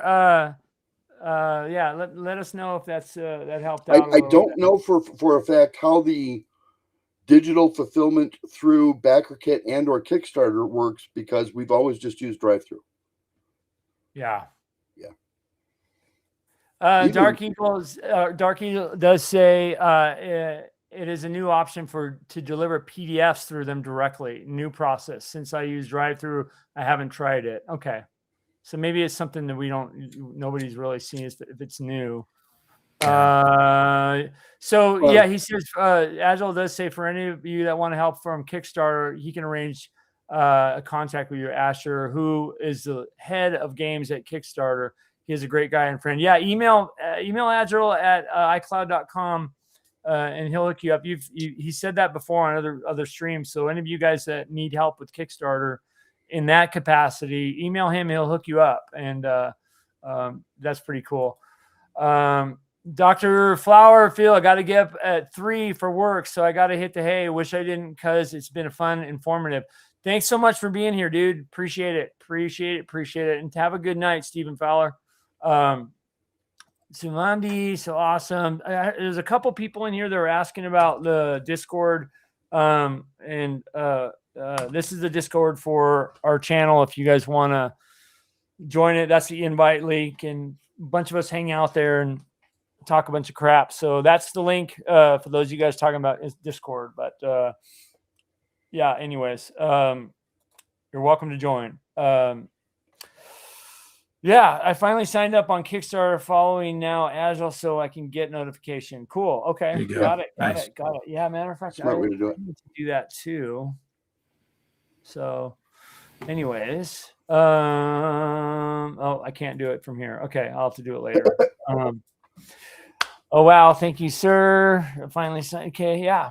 Well, anyways, wow, I ramble a lot, don't I? A little. Weenie bits. Yeah. Just weenie bits. So who's the next victim here? Wow, what a night. Greg, so for you got well, before we jump over to you on your next thing, yeah, Mark, for sure. When you get this, you're over here.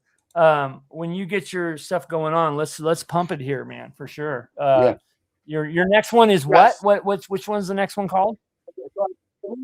Okay, so I believe the next one for the next Kickstarter on June 1st is going to be for the Errol Otis second cover he made. That's going to be awesome. It's like an aquatic thing. Yeah, it's really neat. Yeah, it's like an aquatic theme thing, picture. And then what I'm probably do too is I'll make it like a 64 page, like a big grand adventure. And then with it, I'm going to also have the other module, a secondary module.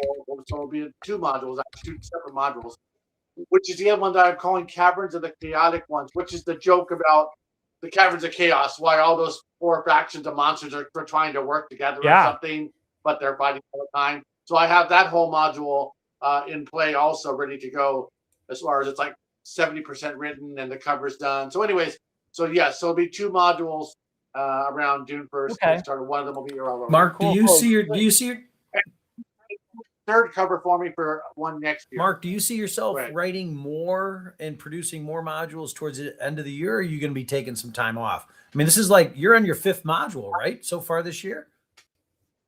Yeah, That's something huge, like that. dude. Around That's the 5th. huge. Yeah, Well, we're how about to be many? releasing- What's the most you've done in a year? 18 Oh my last god, year. 18 How do you sleep? Kickstarters Yeah. or 18 modules? 18 modules Okay. in 12 months. Wow. So that's why, I have to sort of, lean on some of that other artwork. Shall we say that some people, don't like, which I understand completely. You know what I mean? I agree, but because I have to keep up this level to do it Right. full time. It was one thing. It's one thing if you're not like when I first started, I had no intention of being full time. I was just made the Vampire Queen module. I was making like 1 or 2 modules a year, but I had other jobs. So I had a full time job as a computer programmer, or I was doing home support, take care of my mom. But then when you have to do it, so when you're doing 1 or 2 books a year, it's fairly easy to just contract everybody to do everything. You know what I mean? But when you have to suddenly produce 18 books in 1 year suddenly to do it, like Right.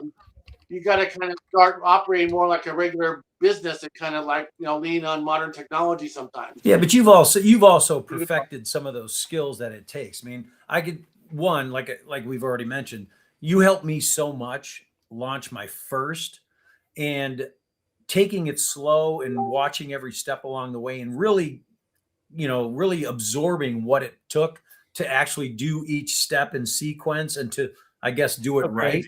Yeah. Point is, you're now at a point in your career of writing adventures that you can churn them. You're also doing your own layout work. So you've built efficiency. So yeah. That maps. That's So I mean, you've all the micro skills, whatever that's involved with doing everything. Yep. So I'm kind of able to speed it up when necessary to do it. But as you all know, creative.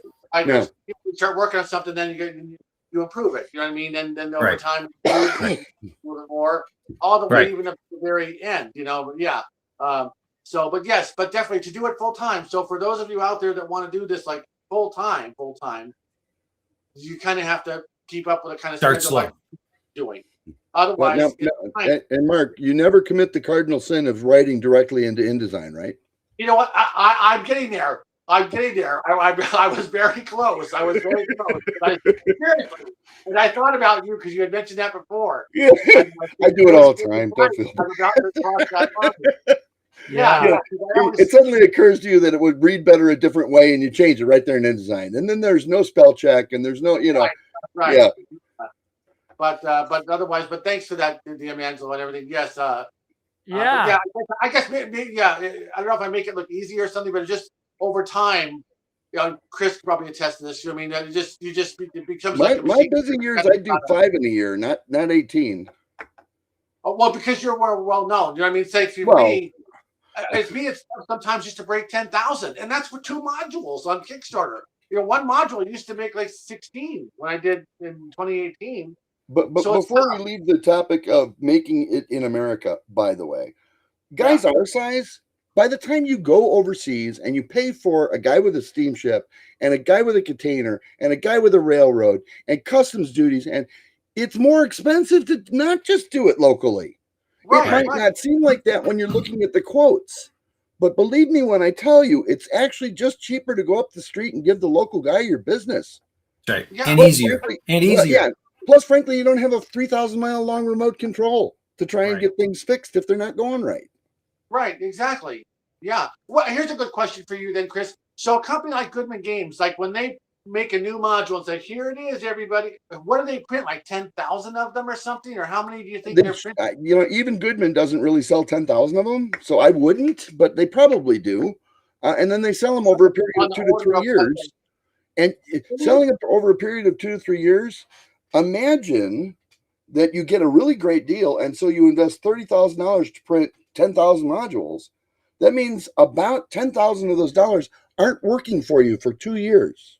Oh my God, that's killer. Right. Yeah, I just didn't know what kind of volume they do, like when they have to do. Well, they print Mexico and every $1,000 that's sitting in inventory on your shelf costs you $80 a month, guaranteed. Yeah. And that's if you own the warehouse that they sit in, or the basement, or the barn, or whatever it might be.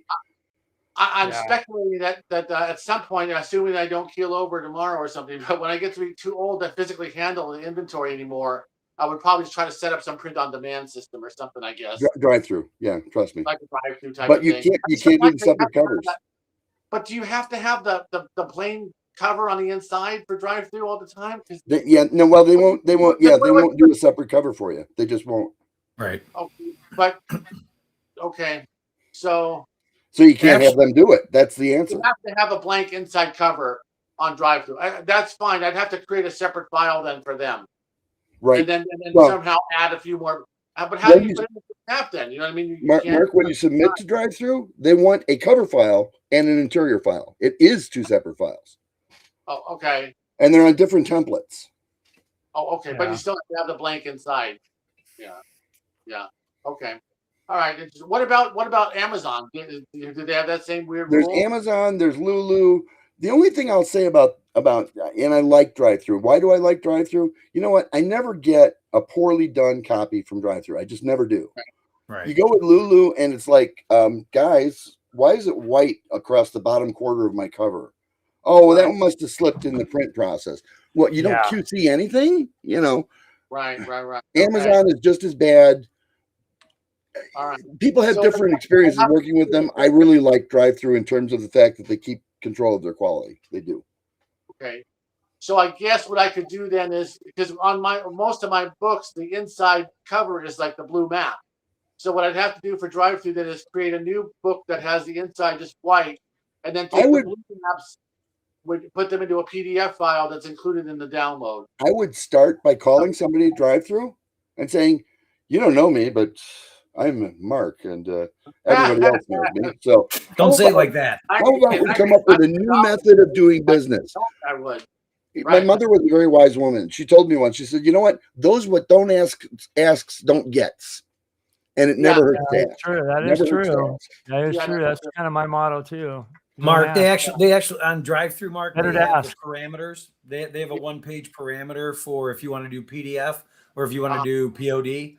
So they tell you exactly how to structure your file in InDesign or in GIMP, the other one. Affinity, GIMP. Yes.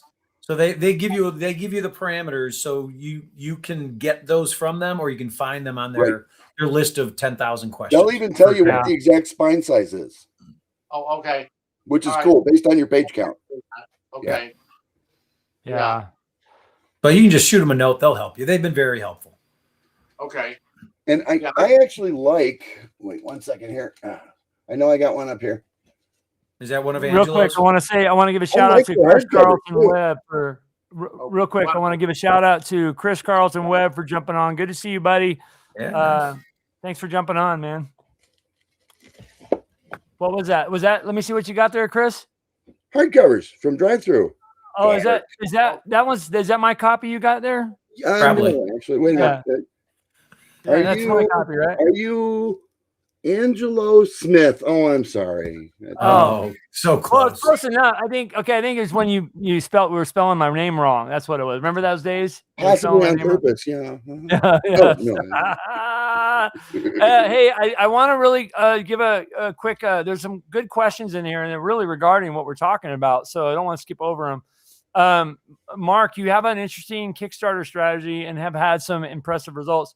You give away all past adventures as PDFs. Do you have any add-ons that you do? You do not, and you do not find it hurts future sales giving them away. I mean, you're pretty free. I mean, you give away all your PDFs, which is actually amazing. right. No, actually, I think it actually helps because I'm such a narcissist with it that I think no to help. First of all, I know times are tough right now too for a lot of people. It's hard to buy everything. So, but I figure, well, if they buy the soft cover, I'll just send them all the PDFs, or I might just send them just because I want to send them to them. So I'll send them all the PDFs. Especially if you buy just one soft cover, I'll always send you all the PDFs as well. Because what ends up happening is people start reading and they go, "Oh, I like this. I really like to have the soft cover." Now they know for sure they've got the PDF. Fine, you know what I mean. But this way they can choose. Oh, okay, I like this one more than this one. You know what I mean? I want to go buy the soft cover because a lot of times people really want the soft covers to collect and stuff. So by giving out the PDFs. Plus, it helps me spread it, spread the game around so more people can play, more people can learn. But at the same time, to help broaden get the word out more for the brand and stuff. Well, but, and nobody's going to run. It's a niche market. I don't know if people realize that, but from a business standpoint, this is really a tough place to try to make a business out of. For all of us, really. You know what I mean? Chris, I mean, you've been in it for a long time. Is that wrong? Or, I mean, everybody always... No. It takes a while, yeah. They'd say, oh, yeah, go sell role-playing games. You'll make hundreds of dollars, jokingly, sarcastically. Yeah. Tens of dollars. Yeah. So it's tough, but you've got to do it really for the love of doing it, but you still have to make a living at it. I mean, the old joke used to be, if you want to make a big pile of money in the games industry, start with a big pile of money. Listen to him. That's correct. That's true. For everybody that wants to make modules and sell them and make a living at it. Listen to what he said. And the funny, you're doing it right. What you should do if you're ready for it, Mark, and I think you are, is since all of your adventures occur in a given world that's in your head, right? You come out with all these wonderful modules that people get addicted to, and let's be honest, they do. Okay, that's why they're buying your soft covers after you give them the PDFs. You now need a world source book. Yes, and right. That's where you'll make big money because everybody wants to know the lore. Everybody wants the lore, and it could be a hardcover too, right? Yes. Well, or you can do both. When you're running the Kickstarter, you run the soft cover at one price, you run the hardcover at another. Okay. Yes, definitely. I'm working on that on the side because yes, I've got so many now. It's so hard. It's a huge. Suddenly all this world building that was just kind of done out of nowhere. Take 6 at a crack and sell them as related adventures in a hardcover with a signed and numbered page and only make 100. Right. Yes. And I could do a box set too. I would have liked to do a box set for the Giants one at some point. Yes. So two more along with your idea there for the world book. Two more great questions from Dark Eagle Games. This one I'm going to bring up, and then there's one more after talking about book life. Dark Eagle Games says, have you found Kickstarter traffic to be down lately? It seems like organic traffic has been light, at least in the last several months. Anyone else? It's interesting. I wonder, like you're bringing that up in the last couple months. Well, you got to remember you've had Mega Dungeon month and OSC month. And a couple other things on backer kit. So I wonder if that's stealing a little bit of traffic from Kickstarter. So that would be my take on it. Even though, look, I'm just a guy who loves first edition and old school gaming and loves the gaming community. I've never published anything. I don't plan on it. I have no idea anything about Kickstarter. I just know how to back. I know how to back Kickstarters. That's about it. But that's my take on it. Temple. I will one of these days when I get off my butt. I sent you my answer as I am on your Facebook. Oh. Because I saw this question was going to come up tonight. Do you believe that? Yeah. Do you want to bring it up? I have no problem with it. I don't want these guys to feel bad. Okay. don't feel Okay. So yeah, is there any, before I bring this up, is there any Wait a minute, other comments I better about line up. I better line up Kickstarter? for bad news. Yeah. All right. Well, this is I I'm gonna believe get a the- drink. Hold on. I need Yeah, I believe the Yeah. expression is, I'm going to burn one. Yeah, go ahead. yeah. It goes elsewhere. Yeah, my saying it. Yeah, at work is that web traffic never drops; it goes elsewhere. That's what my thought is those two big giant campaigns probably took a little bit from Kickstarter the last couple months, because think about it, there were some really big ones on the Mega Dungeon month. There was some, there's some really big ones on the OSE month. So maybe I wonder if that's the reason why. So that's my answer, my uneducated answer. So, One thing on that topic about taking away the money for the other one, real quick. Even within Kickstarter's own ecosystem, I don't know if Greg, you may have seen this happen on yours. Pretty much on all of mine, at some point, somebody will back it on Kickstarter, but then they'll change their mind later on. They might change their mind and not back it suddenly. Right. And then new people come in and back it. Now, in general, at first you might think, but whoa. They usually saw some other thing that they like better, some other thing, you know what I mean? So they'll take away from one and put on another. And conversely, it happened the reverse way, where suddenly they took something away from somebody else and gave it to me. They took you on mine. Yeah. So you may have got, did you see that on yours? Sometimes you'd see like somebody back it and then, I did. I would say out of the 167 backers, I think I had 2 cancellations. And one even reached out to me and said, "Hey, I'm sorry about that. I'm sorry about that." Yeah, you got yours in the mail. You got yours in the mail, so you canceled. Thanks. I got mine in the mail. Don't say it. Don't say it. They seem to expect about a 6% cancellation rate, no matter what the project is. Yeah, there's some.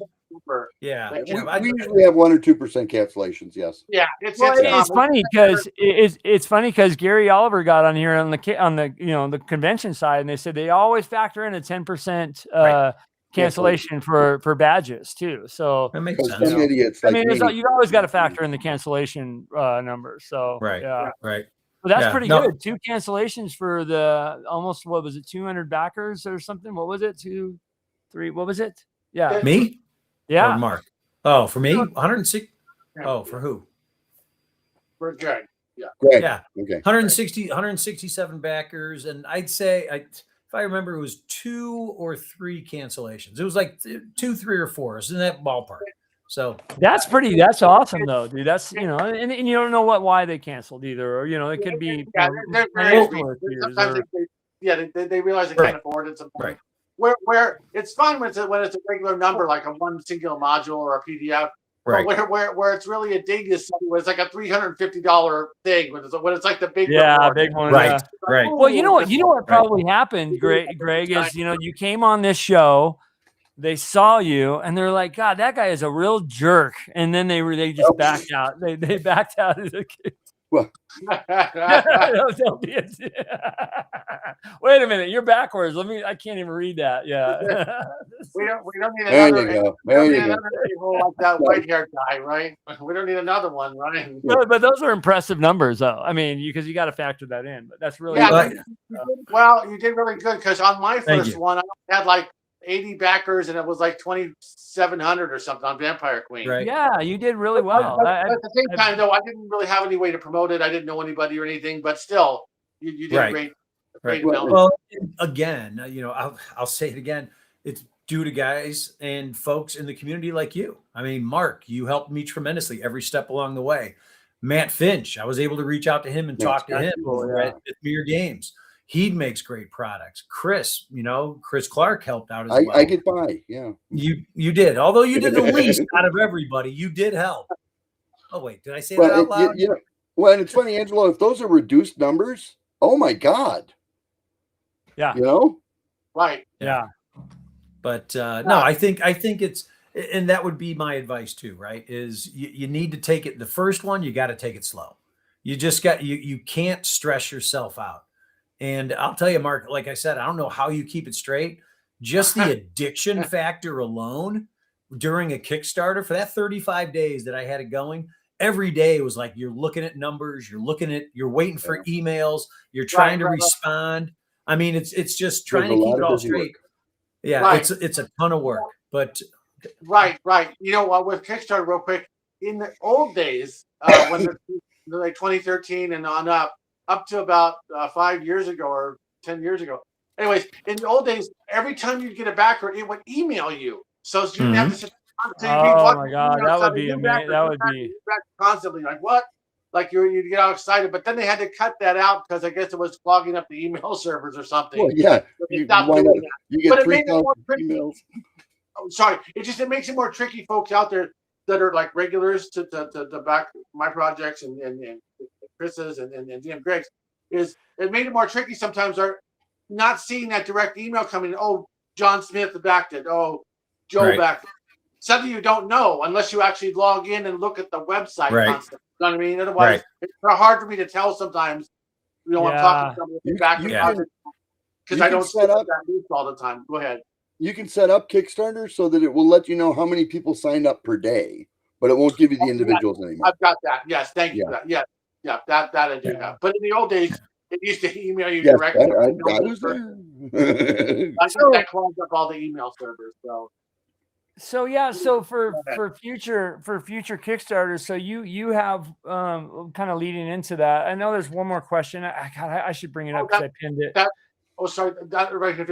person asked about giving away the PDFs. Ultimately, yes, it actually helps for me. So, I think it would probably help in the case that you're doing, because you're selling, and then you're like, hey, look at all the, I remember when I backed one of the first time I backed one, and you sent me all this list of, like, oh my God, look at all these PDFs. And like, yeah, like, what the hell is going on here? Is this guy crazy? Yeah, who's this guy?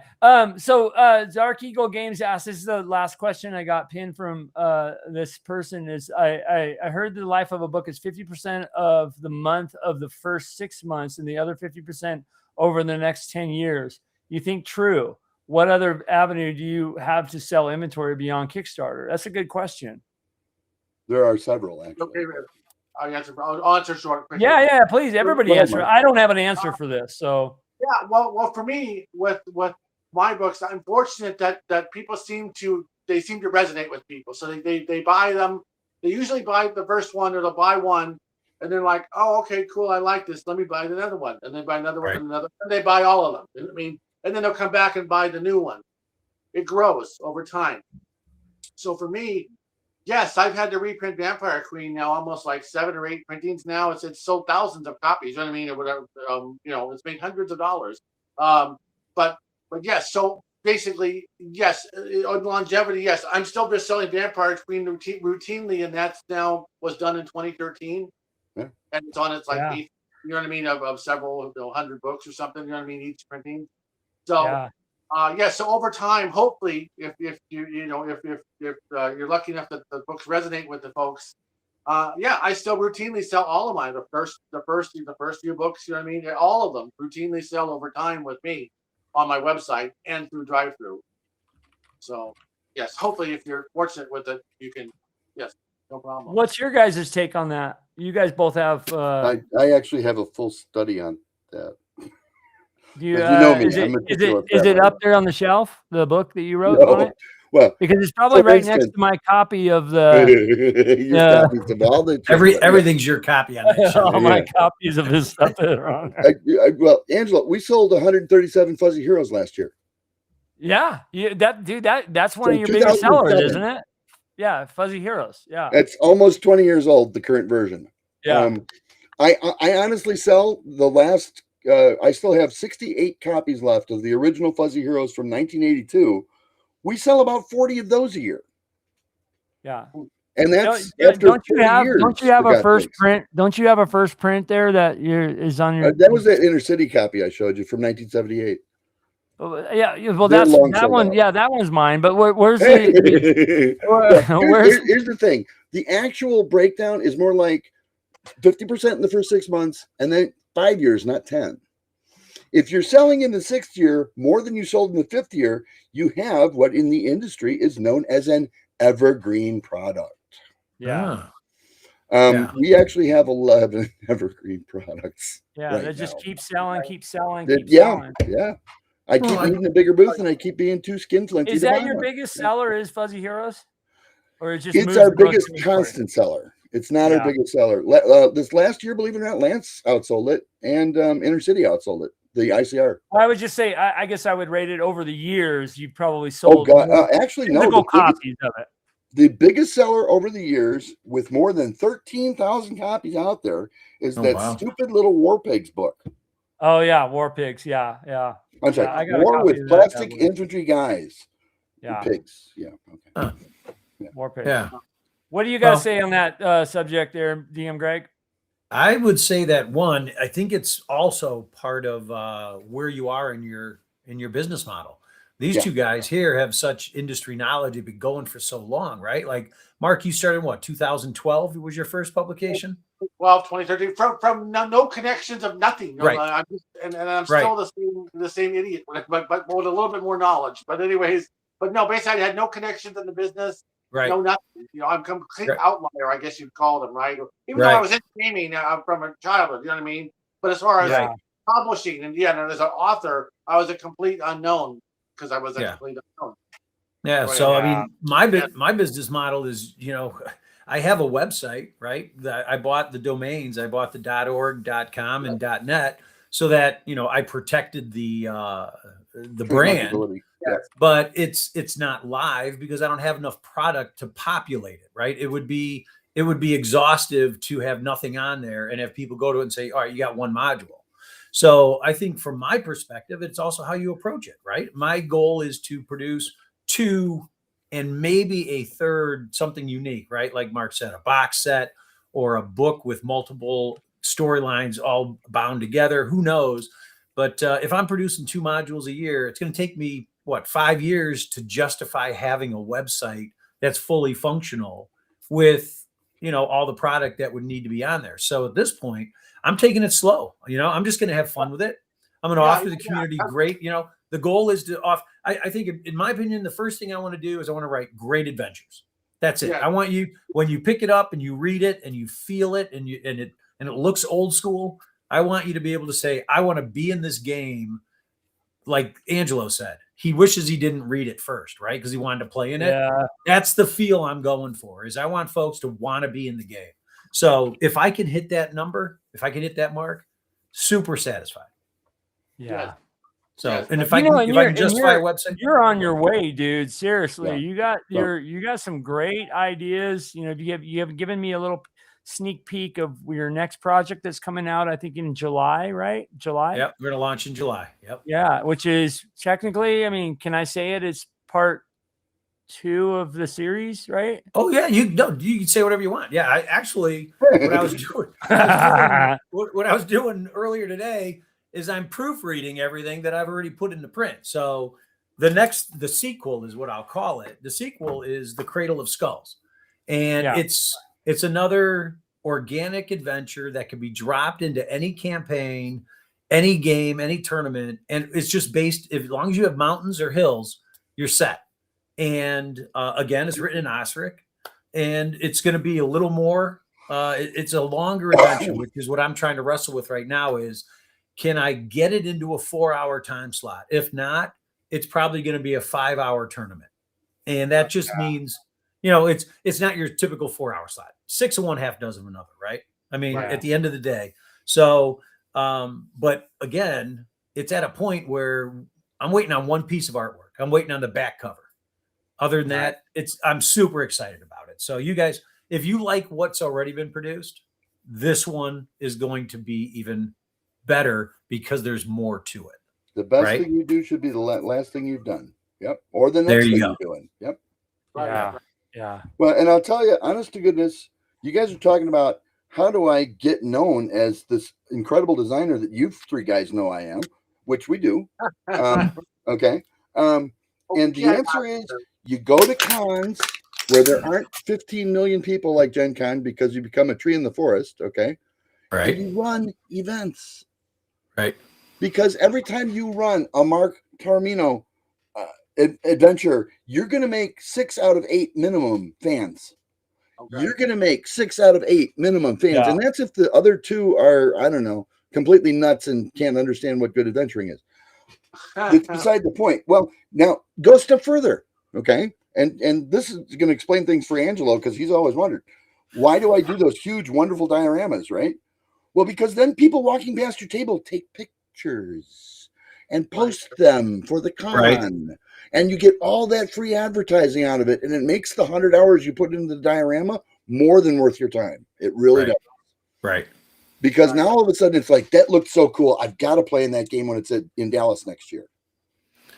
Well, and what you've added there, Chris, is, and again, just my opinion as a new, I guess, publisher, right? As a new game designer, I guess not game designer, but game publisher, is I see it as these little bits of pieces and little steps. It's like an adventure, right? You're going through a module or you're going through a dungeon, and you're picking up pieces along the way, and you keep what you need and you toss what you don't. And eventually encumbrance plays into the game. I mean, look at the references to D&D. Angelo's like, he's drooling. He's like, yeah, I just did a show on that one.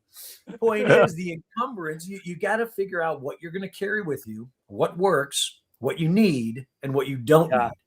And then eventually some things change. But that's what I'm finding. That's the exciting part for me, is I'm learning from you guys, and everything's new. And so far, the community is, again, super supportive. Right. So I'm going to keep giving them great adventures, and we'll just take it one day at a time. The best way to think of this stuff is what I like to call opportunity cost. So now, believe it or not, you and I have a much different opportunity cost, Greg, than Mark does. Because Mark will look at what I just told him, and he'll say, okay, so if I take even 40 hours, I put it into the diorama and painting up some figs, and $300 into the diorama and painting up some figs. Instead of using that time for that, I could also use the time running at the con. I could write and put out 2 modules. That's Mark. You and I are like, I could write and put out a 1/5 of a module. So it's a different opportunity cost for us. But that's what you have to boil it down to, is what is the opportunity cost of this form of advertising? And everything, the artist you're paying for covers is a form of advertising. The ads you run, getting the web pages, and so that you've got all of the different .com, .org, that's advertising, and it's all got an opportunity cost. Right. And once you can calculate what works for you in terms of knowing what your own time is worth and what you're best at, okay? Yeah, I have found, hands down, running the events at the cons, running them highly visual, nothing gets you better bang for your buck. Yeah, I'm a firm believer in that. I'm a firm believer in that. Believer in that, because it's exposure, man. It's exposure. Oh, yeah. And then like you're saying, you create a kind of a mini community of people that are, whoa, this was cool. I'll buy this, and I'd like to get on the next one. It was one form of exposure, because it is awesome. In the 80s. Now they have these cell phone things where people take all these pictures. Yeah. And the value of running that highly visual event just tripled. Yeah. Right. That's why you should run. That's why I think I always ask them, because A, I would love to play in some of these, Mark. And B, I'll definitely try to figure out one that I could do that's a short one. Yeah, cut it up somehow. Pull a couple pieces out of it. I mean, like think of this way, like you see somebody like Alan, right? Alan Hammock. He'll run a portion of Ghost Tower. Right.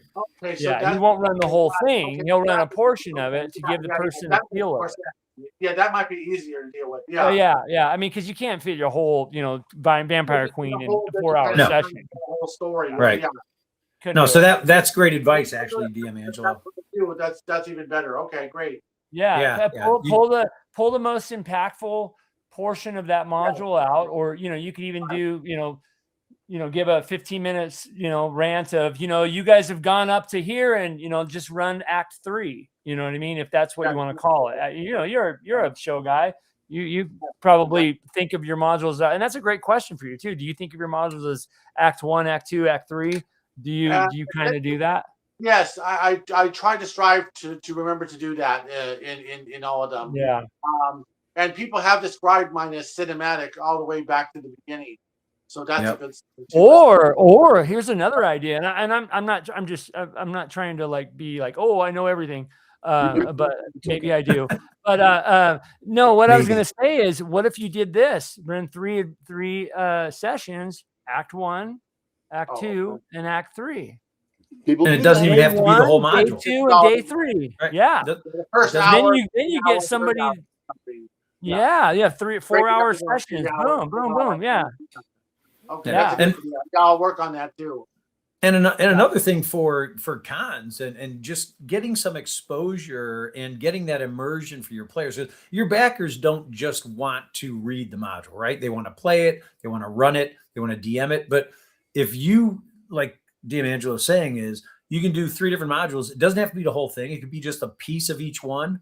But here's another way to run them too. Is I did this once. I did Escape from the Temple of Elemental Evil, and I ran it at GaryCon.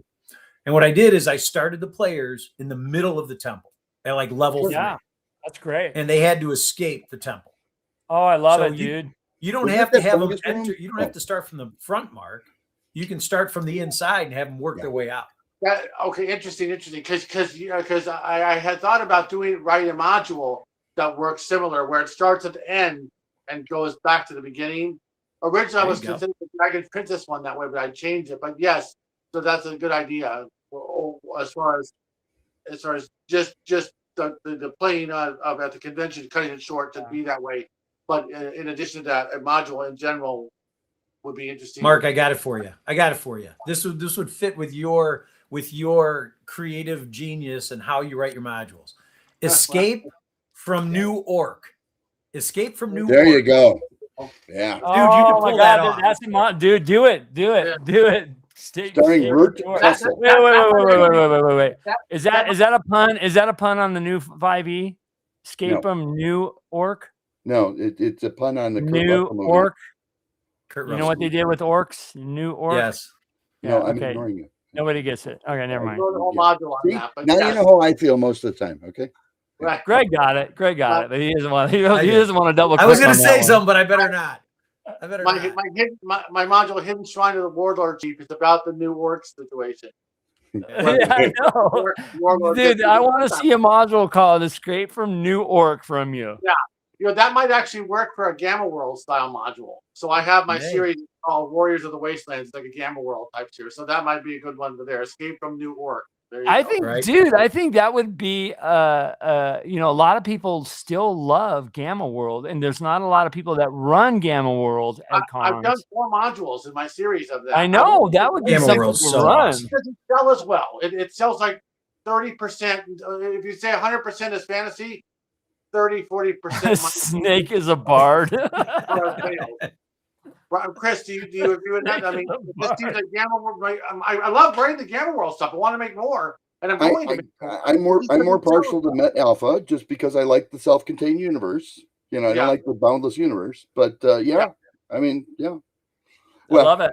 And here's a tip for people who don't like to prep so much for cons. Okay, because like Angelo, who likes to prep for an hour and then play. Okay, if you don't want to do dioramas, do character sheets with a picture of the character in color that fit into a table place, picture holder, right? So that it sits in front of the characters while they play. Right. And then dress up in costume. Oh my God. And now you've only had to spend a half an hour shopping for a costume, and you've just added that big, and believe me, people will take pictures of you in your costume.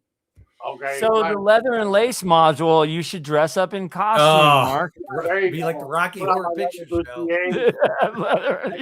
I had that one time. I had some kind of big part in something that was like some leather club scene in some show for BET. Oh, I bet. I had the whole weird outfit on with like a guy with a zipper mask standing next to me or something. Oh my God! Yeah. I have pictures of it somewhere. I look like the Gimp or something from Bolt. You might not want to do that. You might not want to do that. Yeah. Wait a minute. Is that on IMDb? I got to bring it up. It's on IMDb. Yeah, it's a something. Yeah. It's called. I can't remember the name, but it was a BET series around 2018. Well, probably Pulp Fiction. That was you. That was really you in there, wasn't it? That was me when I was skinny. Before the kidney stone. Before the kidney stone happened. Before the kidney stone. Which, by So the Mark way, I have- says that Snake is a ranger or an assassin. Oh, which by the way, Yeah. I have to go in apparently and have that secondary procedure. So, anyways, you don't have to be admitted. They just go in and under anesthesia, and then they go in and check with a camera and say, "Oh, look, everything's clear, bro." Or they go, "Oh, look, there's a little tiny." Yeah, I love that camera. And then so The I have to face deal with is that. located here. Please just take it out. Yeah. That Yeah. camera. So, Yeah. Mhm. anyways, so yeah. Oh, but real quick, it's just circling back as far as picking out what projects to write and things as you develop in the career wise with it. So where I'm at now is I have to be super careful. Like I know, okay, well I know Gamma World's not going to do as well if I do a Kickstarter. I need to generate maximum amount of money, so it has to be fantasy. You know what I mean? And this particular style may not resonate. Like the motorcycle one didn't quite resonate with folks as much as I wanted to, but I wanted to write it anyways. I had the story in my head, so you understand creatively. You know what I mean? You want to get that story out no matter what. Yeah. So, but the point is, so I have to be super careful. You know what I mean? Like when I pick and choose now which Kickstarters to launch at what times. You know what I mean? What are the thematics of it? Which ones make the most money? You can also run these games online. Which themes? Go ahead. What? You can also run these games online. There are a number of virtual tabletops. Oh, that's true. And you can add a tier to your Kickstarter. Oh, yeah. That says these 10 people get to play with me as their GM on a virtual tabletop, on one of the following nights that we will all decide upon. And now you've already sucked those 10 people in. The 4 hours that you spend running them in the game, they will spend more than 4 hours online telling people how cool it is. Believe me. Okay. Right. It's a multiplier is the thing, Yeah. Huh. Especially if they can grab screenshots. So tell them they can grab screenshots. Yeah, add that to your 26-hour day, Mark. So right. Sleep it for the week. Like go through the weekend, you know what I mean? At odd hours of the day, all throughout the normal daytime, and then at nighttime, or daytime spills into nighttime, depending on just juggling a lot of different projects. So I'm getting better at it. They told me the same thing, Death Angel. What's that? They told me the same thing, Death Angel. Yeah. Despite these. Right. Oh, yeah. How's that thing going? Is it live or? No, we're still waiting for the launch, but we're over 1,000 followers. Oh, good. Okay. So it should go off pretty well. I'm still not crazy about the art they're putting up there. I have better art than that for the covers. Oh, okay. What was the highest amount you've done? How many Kickstarters have you done? Oh, I've only done 2 Kickstarters. Okay. What was the previous one? How much did that one make? Inner City had like 290 followers, and I'm sorry, Inner City Redux. And then Lance, I think, had actually a couple fewer. It was like 198. Both of them were a little bit over $10,000. Oh, okay. Which was more than I needed. So I this one should do better. Yeah. Yeah. Definitely. Because having that amount of followers is really good. Well, this one, if you look, it's not actually by me. It's by Pulse Publishing. And so I'm lucky enough that I can do all the creative stuff, and they're going to do all of the printing and whatnot. Okay. So we'll see. Yeah, we'll see. Okay. So you guys, this is that QR code will bring you there to get notifications on this. So, but and those of you guys that have been on this, those of you guys. Hold on. So those of you guys that have been on the show, this is the same, the QR code that'll bring you to the site where you can get, sign up as a notified when it launches. Which, what's the date that it was pushed back to? Because I mean, they're now talking about like May 15th, but I think they're actually going to go to like June 12th. Wait, it's May 15th was yesterday. Yeah, so I'm thinking they're going to go to June 12th. June 12th. Okay. So right after North Texas. Okay. Yeah. Okay. So guys, that's the QR code for that. So go on there and I think once you go on there, there's a notify me button, and that'll kind of add you to the email notification system. I don't know what they call it on Kickstarter. You guys probably know better than me, but yeah. So very cool.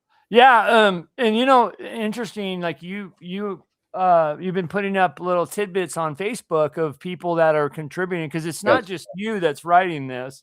It's not just you and Gary that did a lot of this material, right? You wrote it, sent it to Gary. Gary added 200 pages to it, and now you got 400 pages of Castle Wolfmoon. I have 42 new submissions by people. Yes. Yeah. So you also have asked certain people and that I know can write in your repertoire of creators that to contribute to it. So I think you said 42 different other, and there's a lot of really big names in there too. You aren't people the that only are very creative. Today, Mark. What's that? Frank Menser also turned his in today.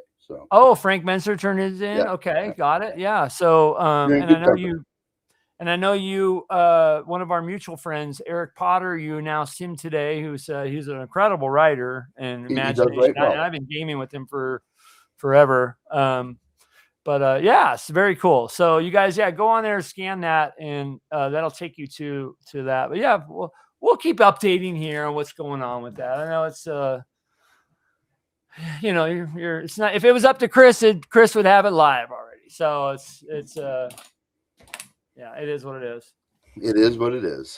And sorry, I was called away from by the Green Mother, which is another word for Mother Nature, aka Call of Nature.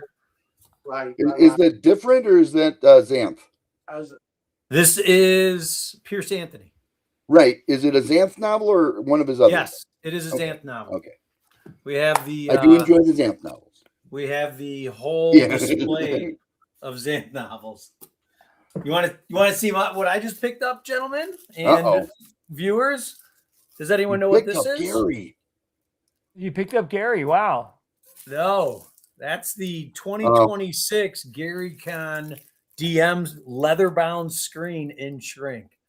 Oh wow. Dude, this thing weighs like 700 pounds. Really?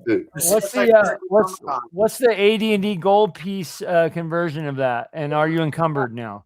Yes, and yes. He's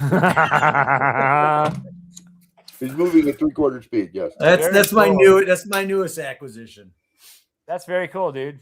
It is pretty cool. And I didn't even get to go. I didn't even get to go this year. So yeah. What is that called? A carpetbagger? 2019 was the last year I went, and I wasn't going to go that year because of just not financial things, but it was when I lived in LA, it was a big trek in March to fly over there and do it, and I wasn't financially whatever. So you got to figure it out, right? It was a big figure out, and I decided not to go. And then I literally got a call from Luke and said, "Hey, you just won a badge, a VIP badge." And I was like, "Okay, flight."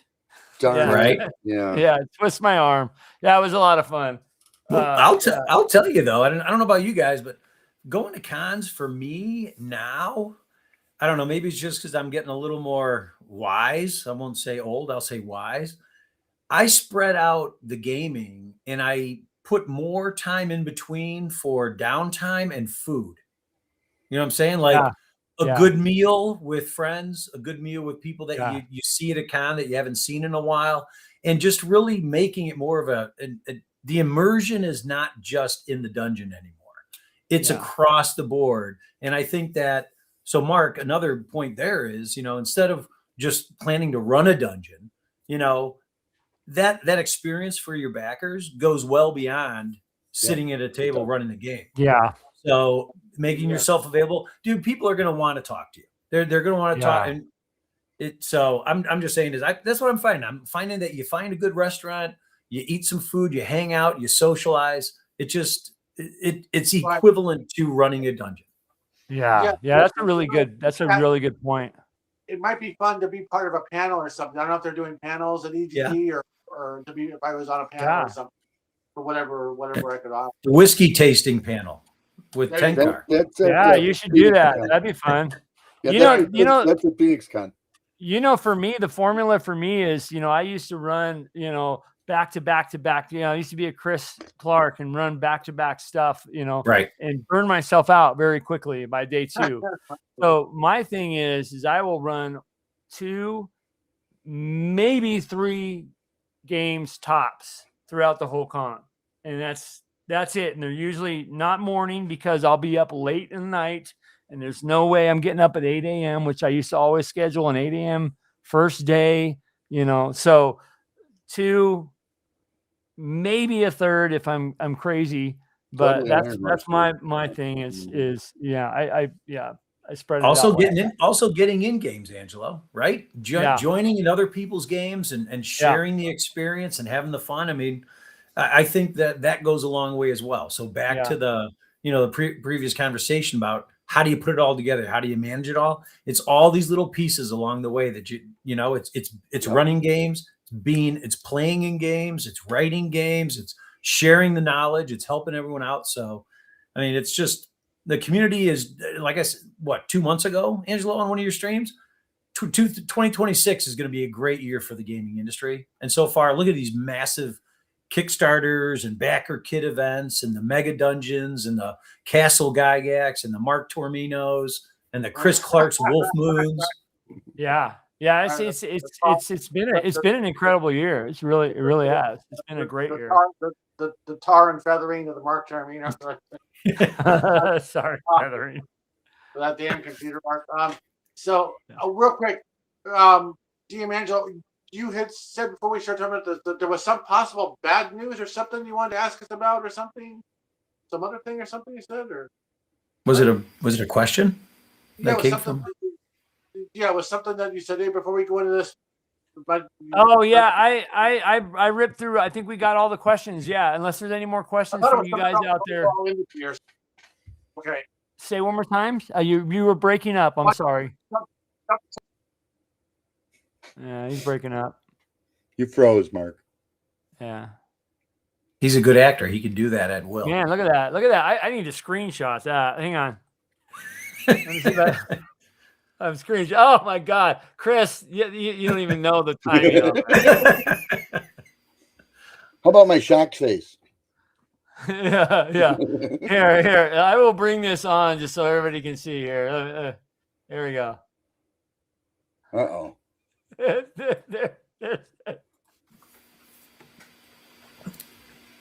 That's the what the hell? Yeah, Mark.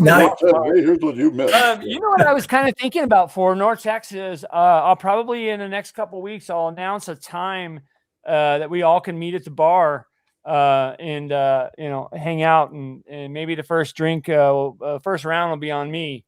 And definitely we'll do the same at EggCon because all 4 of us will be there. So EggCon will be fun. I know we're all kind of talking about going out,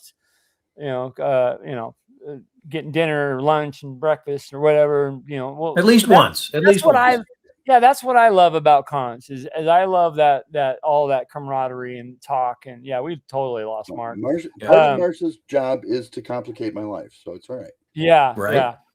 So I think for the channel here, and there's a couple other partner channels out there. I don't know if I should say partner channel, but there's another couple friends channels that's and you guys know who they are. We're planning all getting together and hanging out at a certain time, place, or whatever. So I'll probably announce that here where we kind of do that, and we'll figure that out. Definitely. Yeah, I can't wait for EggCon. EggCon is going to be fun. Kind of going to miss you there, Chris, for in a couple weeks. But EggCon you won't. You'll see me there. Right. Well, I'm saying for North Texas, I'll miss you in a couple weeks. Still kind of bummed about North Texas. Yes.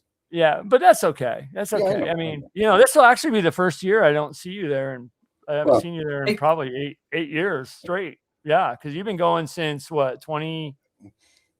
Gary was a little upset, and I said, I'm not a safe person. I'm not. I take risks all the time. I drive hot rods for God's sakes, but this is a risk I'm not willing to take. I got a question for you, Chris. Did you or do you still have your hotel room down at North Texas? It was provided by the con.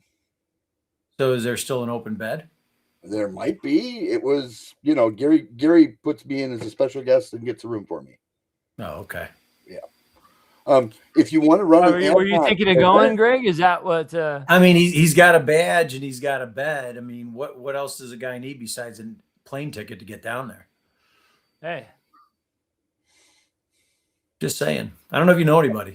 I don't know. What is this plane ticket thing that you're talking about? We always drive. Oh, I wouldn't drive. I mean, imagine me packing 70 titles into just one little box. I know, so right? Fly on a plane. No, we stopped taking planes a long time ago. wait. Greg, are you saying that if you had lodging and if you had a badge, you would go? I'm saying that I would have to check with the boss, but it's possible. Oh man. Like as in, I mean, what is it? 2 weeks away? 2 weeks away. Yeah. Cause I had right now the hotel sold out. I wish you would have told me. I had an extra room that I got 3 rooms and gave one to a gamer buddy. That's, I usually get 3 because a whole bunch of us go, but a couple people have backed out. So 2 of them are filled, me and then another person who got 2. And then I just hooked up somebody, him and his wife, I think. No, him and his wife will be in the other one. So, man, anyways, it's filled. So, yeah. That's Angelo. Well, next year you're going for sure. Yeah, that's my next con. year. Next year we're Texas going. is my con. I love that one. That's I got a question here. Okay, here we go. Real question. You start game with random PC player classes. Which classes are you hoping not to get? You start a game with random. Yeah, I usually try to pick. I usually like playing paladins because I'm kind of a paladin in real life, so it's easy for me to transition into. Yeah. He's a very self-effacing paladin. Yeah, I'm a lawful good paladin. Yeah.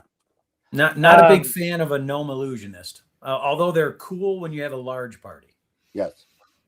I'm not big on spellcasters. I like playing paladins, or I like playing a thief or a ranger. Those are the 3.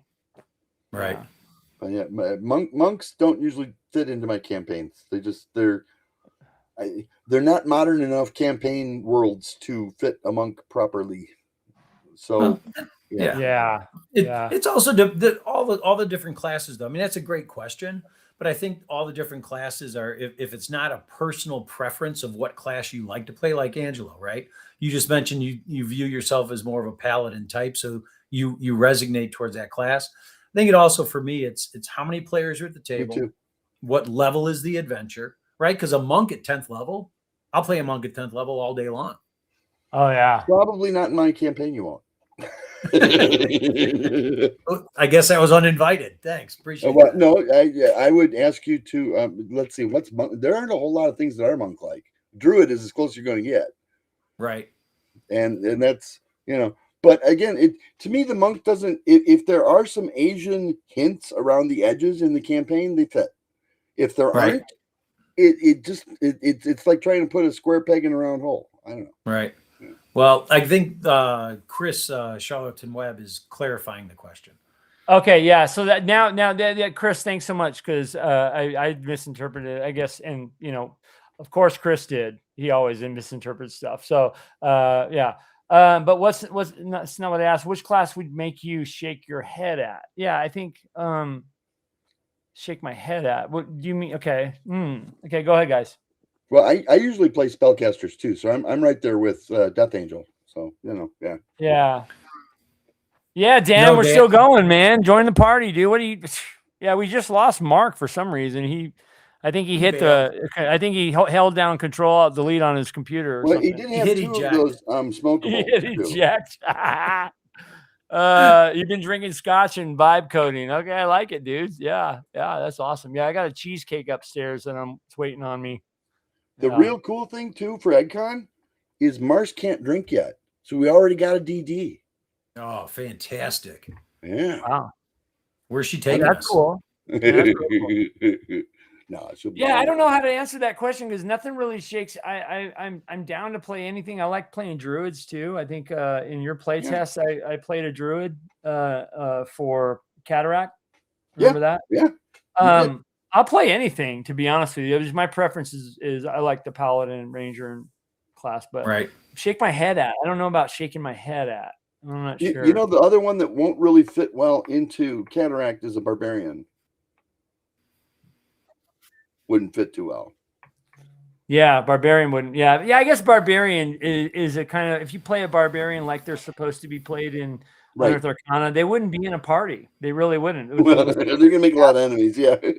Yeah, they make a lot of enemies. I got a question here from Dan. Yeah. Hey, Mark, what happened? You hold down Control Alt Delete.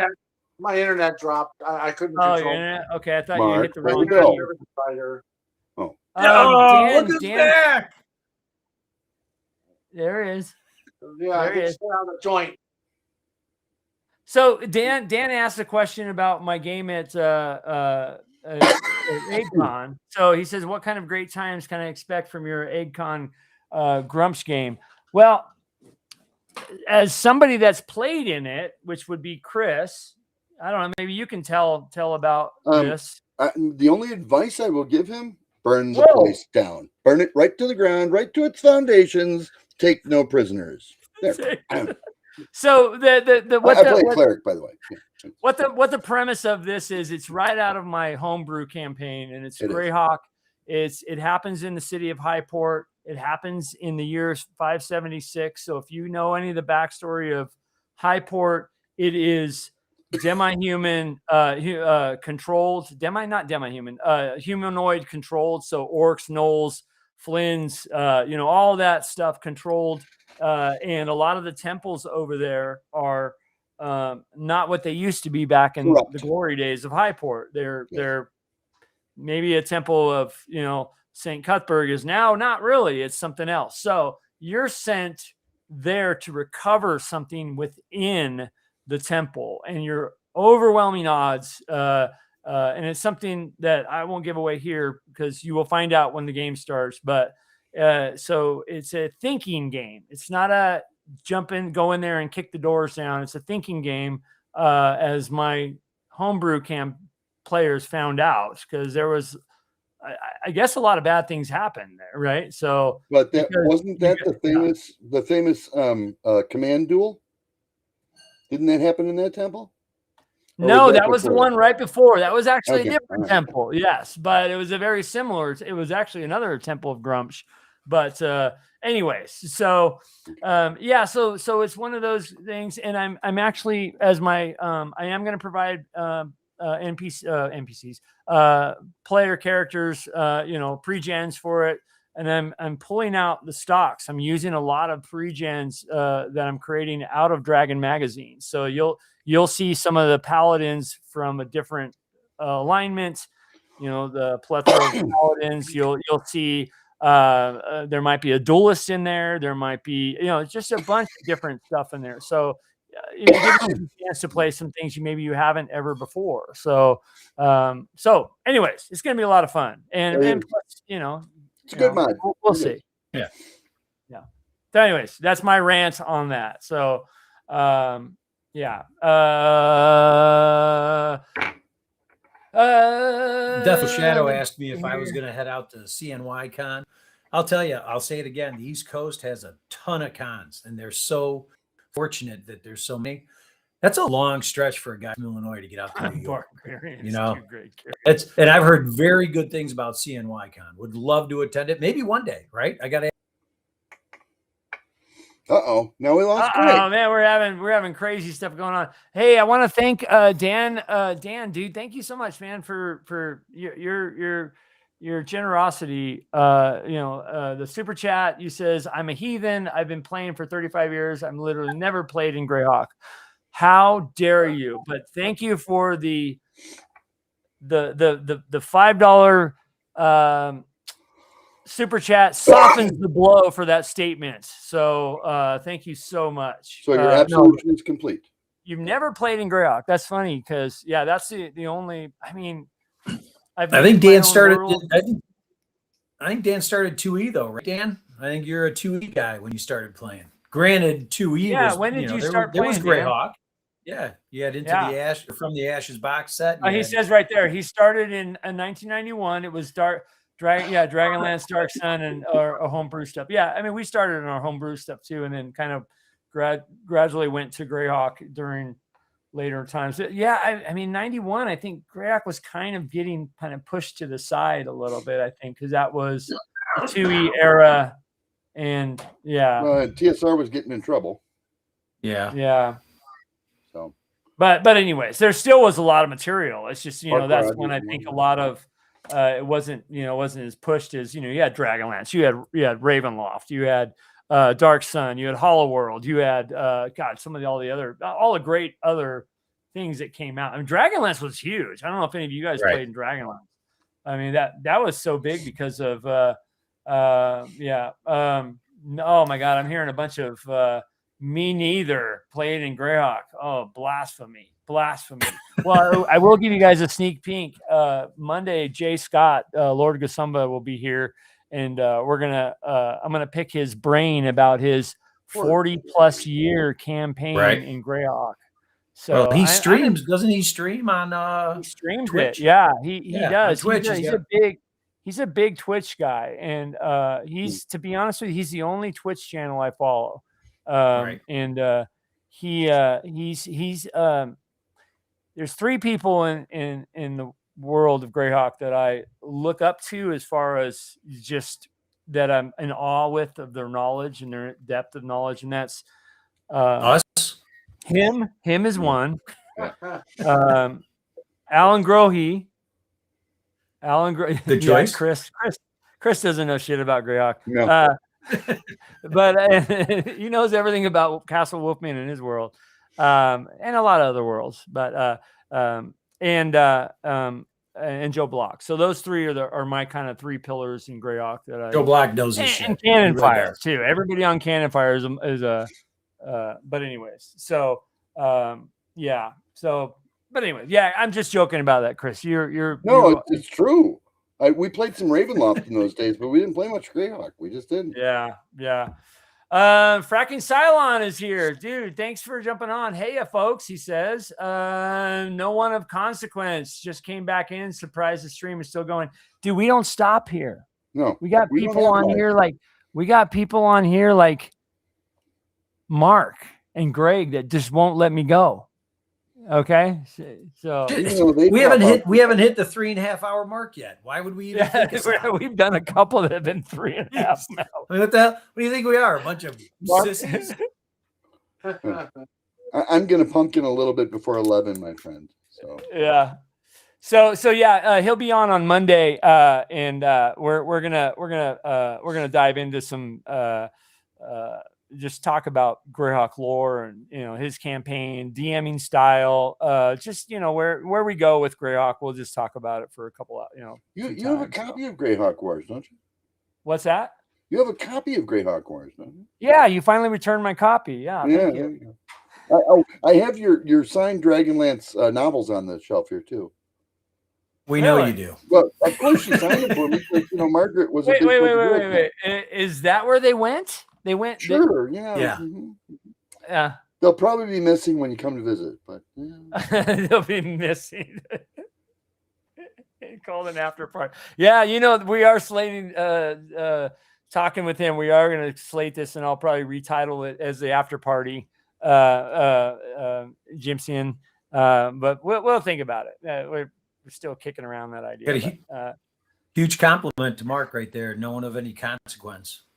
Mark, you got someone super backer right there. Hey, it's Mark Terramino. I'm back. That's awesome. What happened? I missed the whole thing. What? Yeah, no one of consequence says, "Hey, it's Mark Terramino. I back every Kickstarter that he launches." Yeah. He launches. Yeah. Okay, thank you for that. So you can now go out and get some brown paper bags and just put your name on there. No. Yeah. Oh, I got a question for you guys and for the audience, if you don't mind, regarding Kickstarters. So on the next Kickstarter that I'm going to release in July, I'm talking with my artist right now, and someone had suggested to me that we sell or we try to offer, right? Because it's on someone who wants to buy it, the original artwork that was hand painted for a module as a separate one-off item, right? Not a stretch goal, but a single item on a Kickstarter that says this piece of art with all the description, right? It's on, I don't know, whatever, leaf paper, it's hand painted, and it's the art that we're reproducing to use in the module. And I think the price tag would be in the neighborhood, and this is where I don't even know how to wrap my brain around it, but the price tag is going to be somewhere between like $2,500 to $5,000 for the original piece of art. Yep. Does that make sense? I mean, is that something that you think? For which piece? For yours or for which one? For one piece of art that's going to be in my module, the original piece of art. Okay. And it's, yes. So for example, I remember when they were doing the Whispers and Venom campaign, I think it had a cover by Jeff D. And that Kickstarter at the time, around 2013, they were asking for $2,500 or something like that around that time. But have you so you've seen it? 2014, so the price has probably gone up. You know what I mean? Sure. Well, I mean, it's a single item, and it's super cool. Well, the same similar thing where you have the actual original painting. Yeah. So Dan, the final arbiter. Dan says, Greg, I know an idiot that'll buy it. Dan, I think we all know a couple idiots. Dan, that's funny, dude. Yeah. Paint yeah. it. The question about the box set. Yeah, I've never played it. But man, if anybody wants to run it, I'd jump on it. Sorry, go ahead, Mark. Just trying to answer. No, so yes, if you want to, you can sell those original prints like that. I haven't done it yet on mine, because I have like 3 Jeff D ones, right, and then some other, and then a few other key ones that are that were other for whatever reason I ended up having. Anyway, so but yes, it's definitely an option. I think it would be a cool add-on, and when you've got an artist that's up and coming, right? And that's kind of what I kind of sought out was, I think it's an opportunity, and someone suggested it, so I figured I'd pitch it to you guys. Thanks, I appreciate the answers. Sure. And it looks like there's it makes some sense, and it's happened. Good. Well, why would you not want your artist to feel that level? I'm sorry. Why would you not want your artist to feel that level of appreciation? You do. I mean, I do. Right. I know you do. Right. So, but my stick figures on napkins at a tavern, those, what do you think we could sell those for? I mean, hey, man, in another year or so. Oh, you know how much, and not like for what purpose? I'm sorry. Okay. So sometimes a lot of my cover art, I'll draw it like in stick figures or whatever, and then I'll hand it off to the artist. I'll say, make it something like this composition, which is a shame because when I was younger, up to about when I was 12 years old, up to about 24 years old, I used to be able to draw like Disney style characters. Cool. I wanted to be an animator when I was younger, but I wasn't good enough at it. But I could draw sort of like that style. But anyways, I made computer games that had Disney type of characters, the way animated. Now I can't even draw a stick figure. So it's really embarrassing when I draw these stick figures for the artist when I know that I used to be able to actually draw an actual thing. Is that because though when you did the computer games I stopped drawing at 24, but go ahead. When you did the computer games with the Disney figures, did someone come and break your hands? That's what I was going to ask. Right. I did, myself. I just sort of stopped drawing. When I became a software engineer, I just sort of stopped drawing. But okay, there's that one for his for that's a great piece of art. That he did such a nice job on that. How many of these went out? How many of these went out, Greg? How many went out, or how many do we have? I've got 200. I've got 200 of those. I've got 100 of those. Uh-oh. And the poor guy does not have enough money to pay his cable bill. His internet. Just like me. Just like me. Damn you guys. Yeah. I got a Mark Tormino going on. I hit eject. I hit eject. So all we heard was you got 200. All we heard was you got 200. I had 200, and I would say, I'd have to go look at the numbers that are in the other room. I think of those art prints, about 70 or so went out. 70 or so went out. Are they? I think Are is they, they're 70? they're Are they different all numbered? numbers. Yeah, they're all Cool. numbered. But and right or wrong, I'll there's certain numbers that I started with, and then there were certain, not just from backers. So backers aside, there are people in my life that want a copy, right? So Sure. every number isn't one like 1 through 9 I'm holding, right? 10 Yeah. through 40 went to backers. Then 40, like 10 through 49 went to backers. And then there's also some backers that got, like, if they didn't purchase the art print, but they were a significant influence in me launching my Kickstarter, maybe they got 120, right? Yeah. So, Right or wrong. Right or wrong, it's a scattering of numbers, but the backers were getting the front. And then special people that assisted that didn't order it. And I'm like, you know what? I owe you. I'm going to give you a copy. I'm going to number it, but maybe you got 150, right? So I don't know if that's a good answer, but who's that? Dan, the Final Arbiter, got number 15. Can I get you mad at me, Greg? Sure. Do you have a local picture frame guy? Because if you go to him and say, why don't you show me the different frames you have, and we'll throw that in on the Kickstarter too, and I'll bet you'll get free framing from him just because he'll sell the frames. Yeah. Yeah. In other Then words, I got to ship a frame, and frames are fragile. Making the circus tent a little bigger is always a good idea. Always a good idea. Yeah. Uh-oh. Yeah. Mark's got a number on that one. Let me just show you because I'm going to get the frame for this, and I'm going to show you where this is going to go. Uh-oh. Over to the left, Mark. Your other we left. can use your thumb, Mark. Your other left, Mark. Your other left. There you go. There you go. There we go. There's number 10. Wow. Damn. He's impotent. I mean, important. Wow. Wow. So, oh my God, we lost Craig again. So I've yet to get the frame for this, but it's going to go right under here under Elmore. So,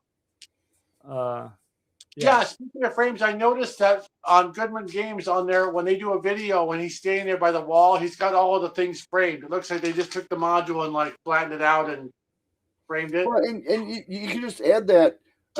If you would like to add on a $20 frame, we can get that done for you, and then it ships out in the frame, and the odds of it arriving absolutely flawlessly go up quite a bit, no matter how carefully you package it. Okay, interesting. Yeah, the whole shipping thing for me though is that, like I had posted that on one of my updates. I believe that the shipping part is the most. It sounds ridiculous, right? Because every part is important, but I think the shipping part, because it's the end of the road, that's what the backers are waiting for. That's what your customer. That's your last chance to make a good impression. I think that ships is the most important piece, and minimal risk in shipping is my philosophy. But I agree, Chris. Yeah. Anything you can do vertical to stretch that thing vertical and give other options to your customers. 100%. Short of putting a 3/8 inch thick steel plate on either side of it, though, there's nothing that's going to help it more than a nice sturdy frame. And then you still put in the bubble wrap and the cardboard pieces. You know? Yeah. Are you making fun of my cardboard pieces? No, we did the same thing. No, what he means is because what happens is no matter how much you pack it, sometimes something can happen. For example, is he gone? Oh, where is he? Hold that thought. Oh, Yeah, he gets kicked out pretty frequently. Well, Says I was going pretty strong there. I was going strong there for a while. I don't know what the heck's going on. Mark showed back up, and he's hogging all the bandwidth with his chops. Yeah, see. So what happened is one time somebody contacted me and said, choppy bandwidth. Yeah. It might be that I got a house full of relatives. You never know. Yeah, everybody's. So what happens is, Greg, is one time, several times, but one time in particular, it's funny, is I put do not ban, I put all the stickers, I pack it right. Yep. I said, okay, sure. So he sends me a picture, and suddenly the package like this, the photo mailer type thing, there's a giant, like Michael Myers, like butcher knife, like something like somebody took like a butcher knife or something. Seriously, like Wow. like right through the center of it. In other words, the machinery processing the mail somehow punched like a Michael Myers type butcher knife hole, Right. really like a giant like triangle like this, punched right through the hole. There was nothing you could control about it. So what you mean is sometimes they're just beyond your control. A package might get damaged. So then it's up to you. Generally, what I do, they'll send me a picture of whatever, you know what I mean, and I just will resend them the book, whatever was damaged. There's only so much you can account for.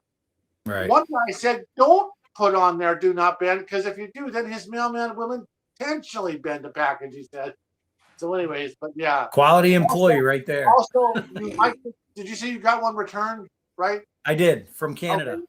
So once in a while you get one returned. In fact, today I got one returned from Leather and Lace. I got to contact the guy and figure out why he didn't pick it up or whatever happened.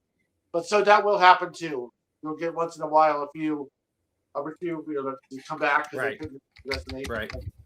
Also, sometimes the people don't respond. There's still a few people there's like a handful, like under 5, that still haven't sent me their address for Leather and Lace. I emailed them a couple times and, hey, send me your address. But I haven't heard from you. But eventually they will. So sometimes that can happen too, where they'll just get kind of, they won't send you their address. One time, real quick, a couple of years ago, some guy contacted me. He goes, hey, man, I backed your Kickstarter project for Star Spawn, and I didn't get my package. So I looked it up, and he hadn't sent me his address ever. He never followed up. I said, okay, what's your address? He gave me his address, and I sent him like version 7 of Star Spawn. It came out in like 2014, but I've re-updated it. You know what I mean? Like the version 5, 6 or something. Anyways, so I sent him that after 10 years, but he never contacted me with his address before that. Yeah. Well, I was going to say the Leather and Lace one, the guy might, he might have said, ship it to a different address so my wife doesn't see it because it's too risky. Yeah, exactly. Yeah, exactly. A couple people contacted me like, boy, I'd like the package. I said, that's okay, bro. On the next one, bro. Like, so some people were like, but it's really tame. You know what I mean? There's really not much going on. I just put that thing on there because what happens is a lot of times is, see, when I first got into this, I thought, the only people playing retro D&D module are going to be middle-aged men and women that are of my age. They're just playing D&D. But what I didn't realize is, true, but they're also playing with the children or their teenage kids. You know what I mean? And that's why I was like, you know what I mean? Like with some of my subject matter. Right.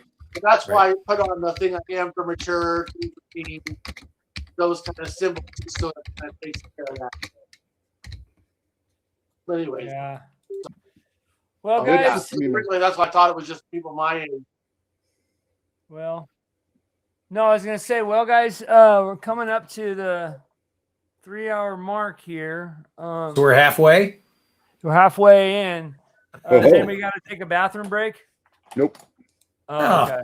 Saw Palmetto, baby. Yeah. Oh, okay. You're trucker bomb over here. No, I was gonna say, before we head out, thank you guys for jumping on and hanging out on our. You'll get an invoice. Unofficial after party / hangout for Saturday. I wanted to give everybody an opportunity to kind of say something on the way out. Plug whatever you want to plug. We can start with this guy over here. That would be me. All right. Or, I just want to say, or do you guys want to go longer? You tell me. It's pretty long already. I got to get up early. I got a 24-hour shift tomorrow. So, anyways, over here. I just want to thank everyone on the channel. I mean, you've had great comments tonight, great questions, great engagement. It's just your channel's growing. It's doing. Angelo, you're doing what I believe from an entertainment perspective and from an industry perspective, you're doing great things. You're doing great work. I appreciate it. And I appreciate being invited. So hopefully I'm adding value. Yeah, you got an open invite anytime. So Appreciate it. All you guys do. So yeah. And we're gonna keep a lookout for what you got. What you got coming up in July. We'll keep a update on that for sure. We're double down on that bad boy together here in the community and see I'm looking forward to that. So I guess right before that I'll see. Well, no, it's gonna be after, right? In end of July. So we'll see you at EggCon. We'll see. We'll see. 16th. Yeah, okay. Because EggCon's in the latter part of July, right? So mid July. 16th, That's right. yeah. Mid. Yeah. Yeah. I'm gonna try and time it. I may walk into EggCon with the director's cut of the newest module. Yeah, that'd be kind of killer, dude. To be honest with you. And if I can, I'm trying to coordinate 3 to 5. Oh my goodness, Dan. 3 to 5 early prints this time. So if I can. Dan. What did Dan do? Dan the man. Dan the final arbiter. He has been drinking bourbon. Dan, thank you so Good much, stuff, dude. too. I think you locked up my chat system here. Did. Because it stopped on my end. Dude. Wowza is right, yeah. Chris Carlson. Wowza. By the way, Chris, I sent you a Discord earlier today, I think. Just responding to you about some stuff. Oh, you replied. Okay, I'll get to you after for sure. Love you, buddy. Thank you so much. Dan, you're a crazy man. Thank you so much, dude. Yeah, the system locked up on my end. Oh no, here it goes. Now it's starting to pump through. Yeah. So anyway, sorry to cut you off. Squirrel. Everybody in the chat, type in the word squirrel. When Angela squirrels, you got to type it in there. That's what we got to do here. Type in the word squirrel. Show up in chat. Yeah. I've been drinking 80 hours overtime. I misread that. He says I've been drinking, but I got over 80 hours of overtime this month, so I'm sharing. Jesus Christ. You thought he said he was drinking? So he's working 60-hour weeks. Gifted 20 memberships, level hero. Thank you so much, dude. Yeah. That's awesome. Holy moly. There you go. Yeah, squirrel. Yeah, put them in there, guys. Put them in squirrel. Yeah, there you go. That's the best way to do it. Squirrel emoji. That's what I got to do. Make a custom emoji that's squirrel. Okay, I'll do that. That's a great idea. I'll write that down. But yeah, Greg, it's an honor to know you. It's an honor to be a part of. I don't know. Maybe I'm being big-headed to say this, but it's an honor to be on this journey with you, I guess, because we all are. I feel like we all are. You know what I mean? Like it's super cool. I really I love and respect what you're doing, and you keep up the good work. And thanks for coming on, my friend. Will do. Yeah. Start with Martin. We'll go up to, should we go around the corner? Yeah, let's go with Chris. Chris, you got anything? Two things I want to tell folks out there. Number one, don't be afraid to try doing this. You miss every shot you don't take, All right. And number two, and Greg's got this down now, Pat. I think Mark already knew it a long time ago. Any business is a fruit bowl. Don't put all your time in on the banana. Put your time in everywhere that it makes sense to put your time in, because all of it's got to work together. So, yeah. I like it. I love it. And by the way, those of you guys that missed the beginning of the show, Chris's wife was on and gave an update on her heart attack that she had a couple days ago. She looked good. And she is alive. She is well, and she is home. And she's being taken care of by Mr. Chris Clark. Imagine that. And I am so far from the EMT. I don't know. Yeah. I don't know if I should be afraid for her or if I should. Well, yeah, my EMT is emergency meal technician. So that's oh my goodness. Yes. And Fracking Silent, thank you so much for the squirrel. And Death Angel Shadow, the best ever. I love the little. That gave me the best idea. So thank you so much, Death Angel Shadow. Dash Rock On. Yes, those are the custom. Do they come up? Yeah, they don't come up here on the screen, but they come up in the chat. Yeah, those are. Yeah, that's my cat Dash. That was me dressed up in Han Solo, and yeah, what's the other goth girls? I love it. I love it. I love it. Careful. Yeah, we know we love goth girls here. Okay, I'll show you my goth girls. Share hero level. Let me see. Mark is waiting to talk here. Dan, I appreciate you saying that. Let me get through these comments here. We'll come back to you, Chris. You're welcome, DM and Friends. Yes, thank you guys for. Oh, wait a minute. Wait. Greg, is that mine? No. Is that my copy? This is Chris's. I stole it from Chris.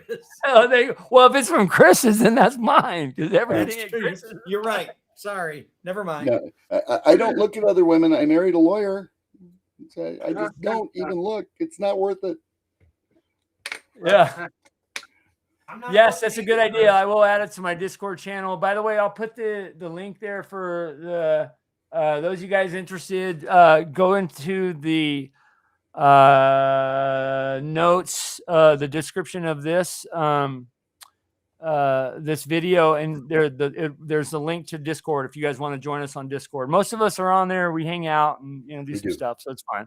I tell that jokes all the time. Oh, okay. I'll get you the Discord link again. Yeah, sorry, I'll do that. 1 second, Squirrel. Hey, Dan. Let me answer Dan's question while you're looking for that.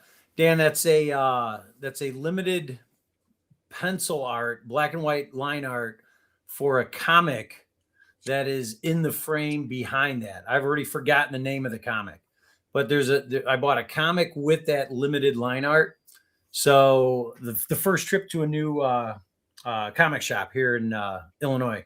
So in Naperville, they've got one. It's called something Clan, McDonald's Clan or something like that. Yeah, it's on Ogden Avenue. You look it up. They got some really cool stuff there. So that's what that was. That was a piece I got from them. And real quick, those 3 women in that piece of art is a future module concept of the 3 Mirrorless from the original Monster Manual. So there's 3 Mirrorless that are aligned with AD&D's 1E Monster Manual. Those 3 have given me an idea to put a higher level module together and have a Mirrorless-like creature. So everything's tied back into gaming. Yeah, sounds great. So somebody put a comment in here that I just seen, and YouTube blocked it, which is really weird. YouTube's been blocking a lot of things, but somebody said, I won't name who it was, but said, I like boobies and chainmail bikinis. You read my mind. And YouTube blocked that. I guess, I don't know. I guess maybe Blair blocked it. I guess YouTube doesn't like chainmail.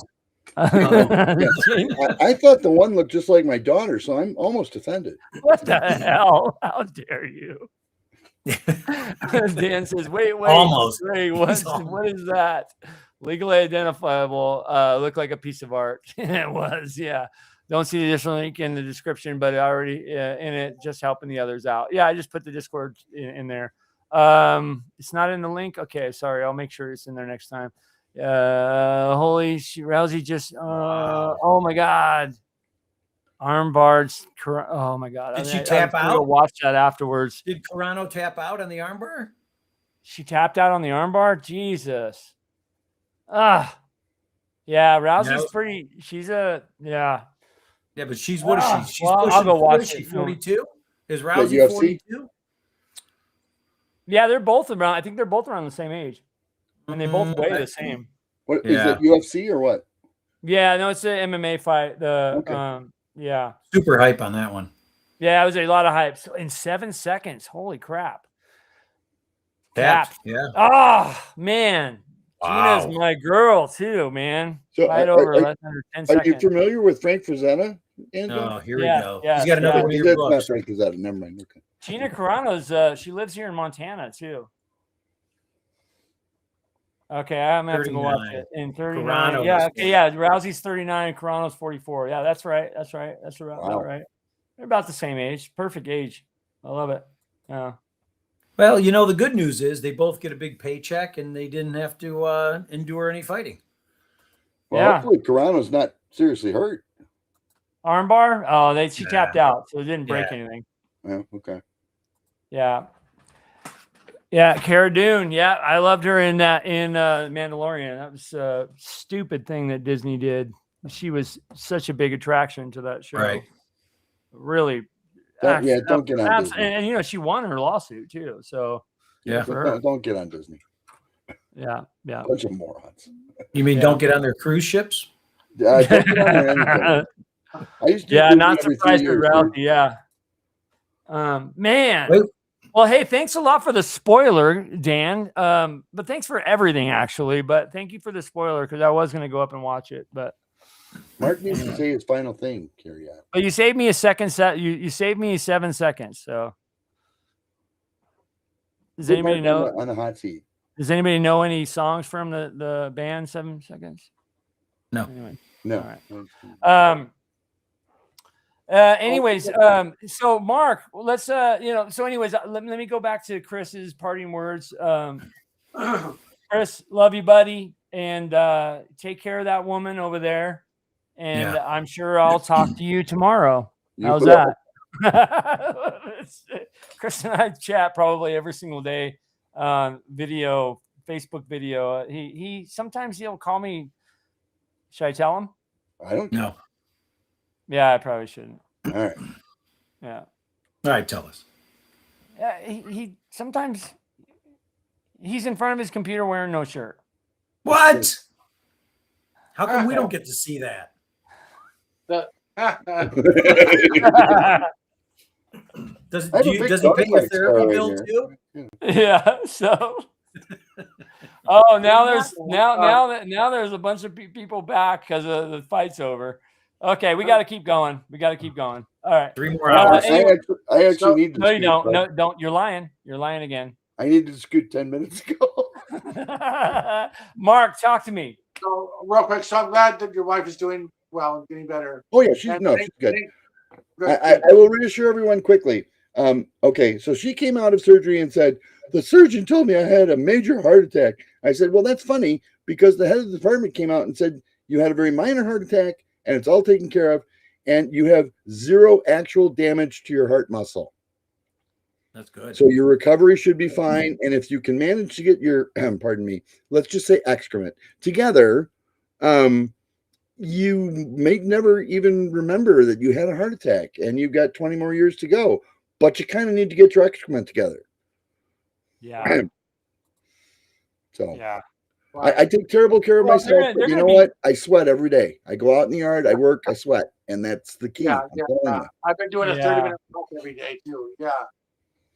Wow. You know, it's funny. It's funny. I'm 26, right? Yeah, And right. Sure. my doctor, I get my blood work done every year, and I do the big panel, and everything. Little panel. Think about it, I get it. And a doctor said that I have the blood work of a 20-year-old. So that's not bad. If you're being 26, 20-year-old. So Right. pretty good. I'm 648 in dog years. He It's so stupid. gave me clearance for going to work in the adult industry. Right. Yeah. There you go. There you go. Yeah. He's got Right. clearance, all right.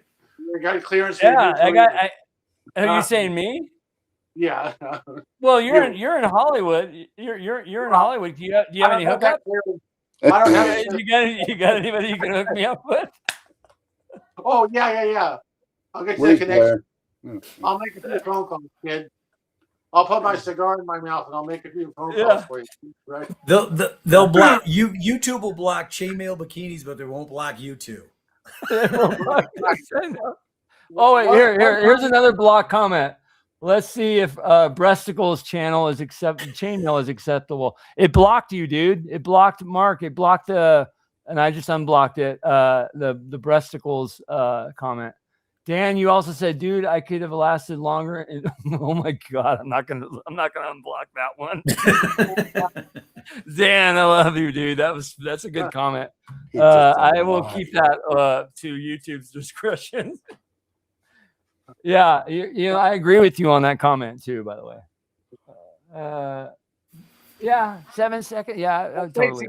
Thanks again for having me on the show, and thanks again, Yeah, everybody. Mark, thanks. Mark, dude. you're awesome. You're Love awesome. you, My battery sweetheart. might die here in a second, but thanks again for everything. Okay, I yeah, can now proudly and- tell people we've worked together, so that's cool. Yeah, Yeah, and I Mark, don't and, tell. yeah, and Mark, seriously, when your next one launches, let's get on here and talk about it, Okay. and Yeah, definitely. we'll go through it, and yeah, I'd love to, man. I'll So be excited, yeah. Looking forward to meeting you in person, Mark. Out at yeah, Agile. that's gonna Really be am. awesome.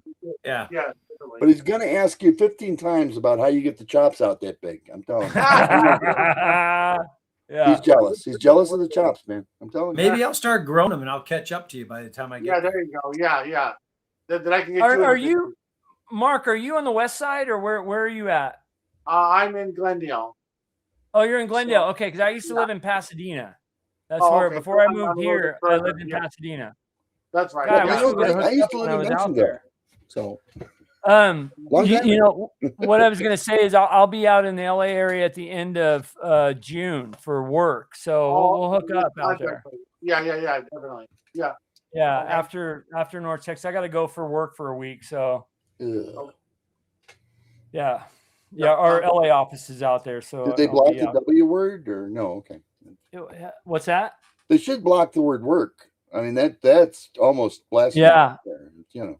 It's overrated. Yeah, LA, yeah, LA. Chris, yes, Chris Carlton, yes. I'll be in LA area and then also I think I'll be there for Strategicon in September. I think, unless I have to go to a wedding, I'm not sure. So hopefully we'll do that. Yeah. Anyways, yeah, Mark, thanks, dude, for coming on, and we'll connect. We chat, so we'll definitely. And you're welcome to come on anytime. For sure, dude. Appreciate you, dude. Thanks. Okay, so I guess this is it, guys.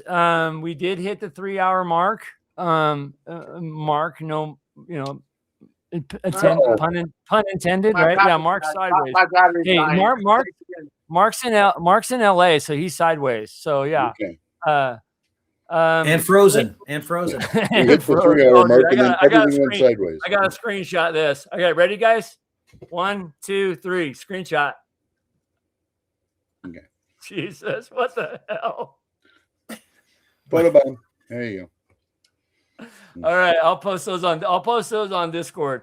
Anyways, yeah, you guys, I want to just thank all you guys in the chat. I really appreciate just all the questions and the interaction and the banter and the back and forth and the spoilers.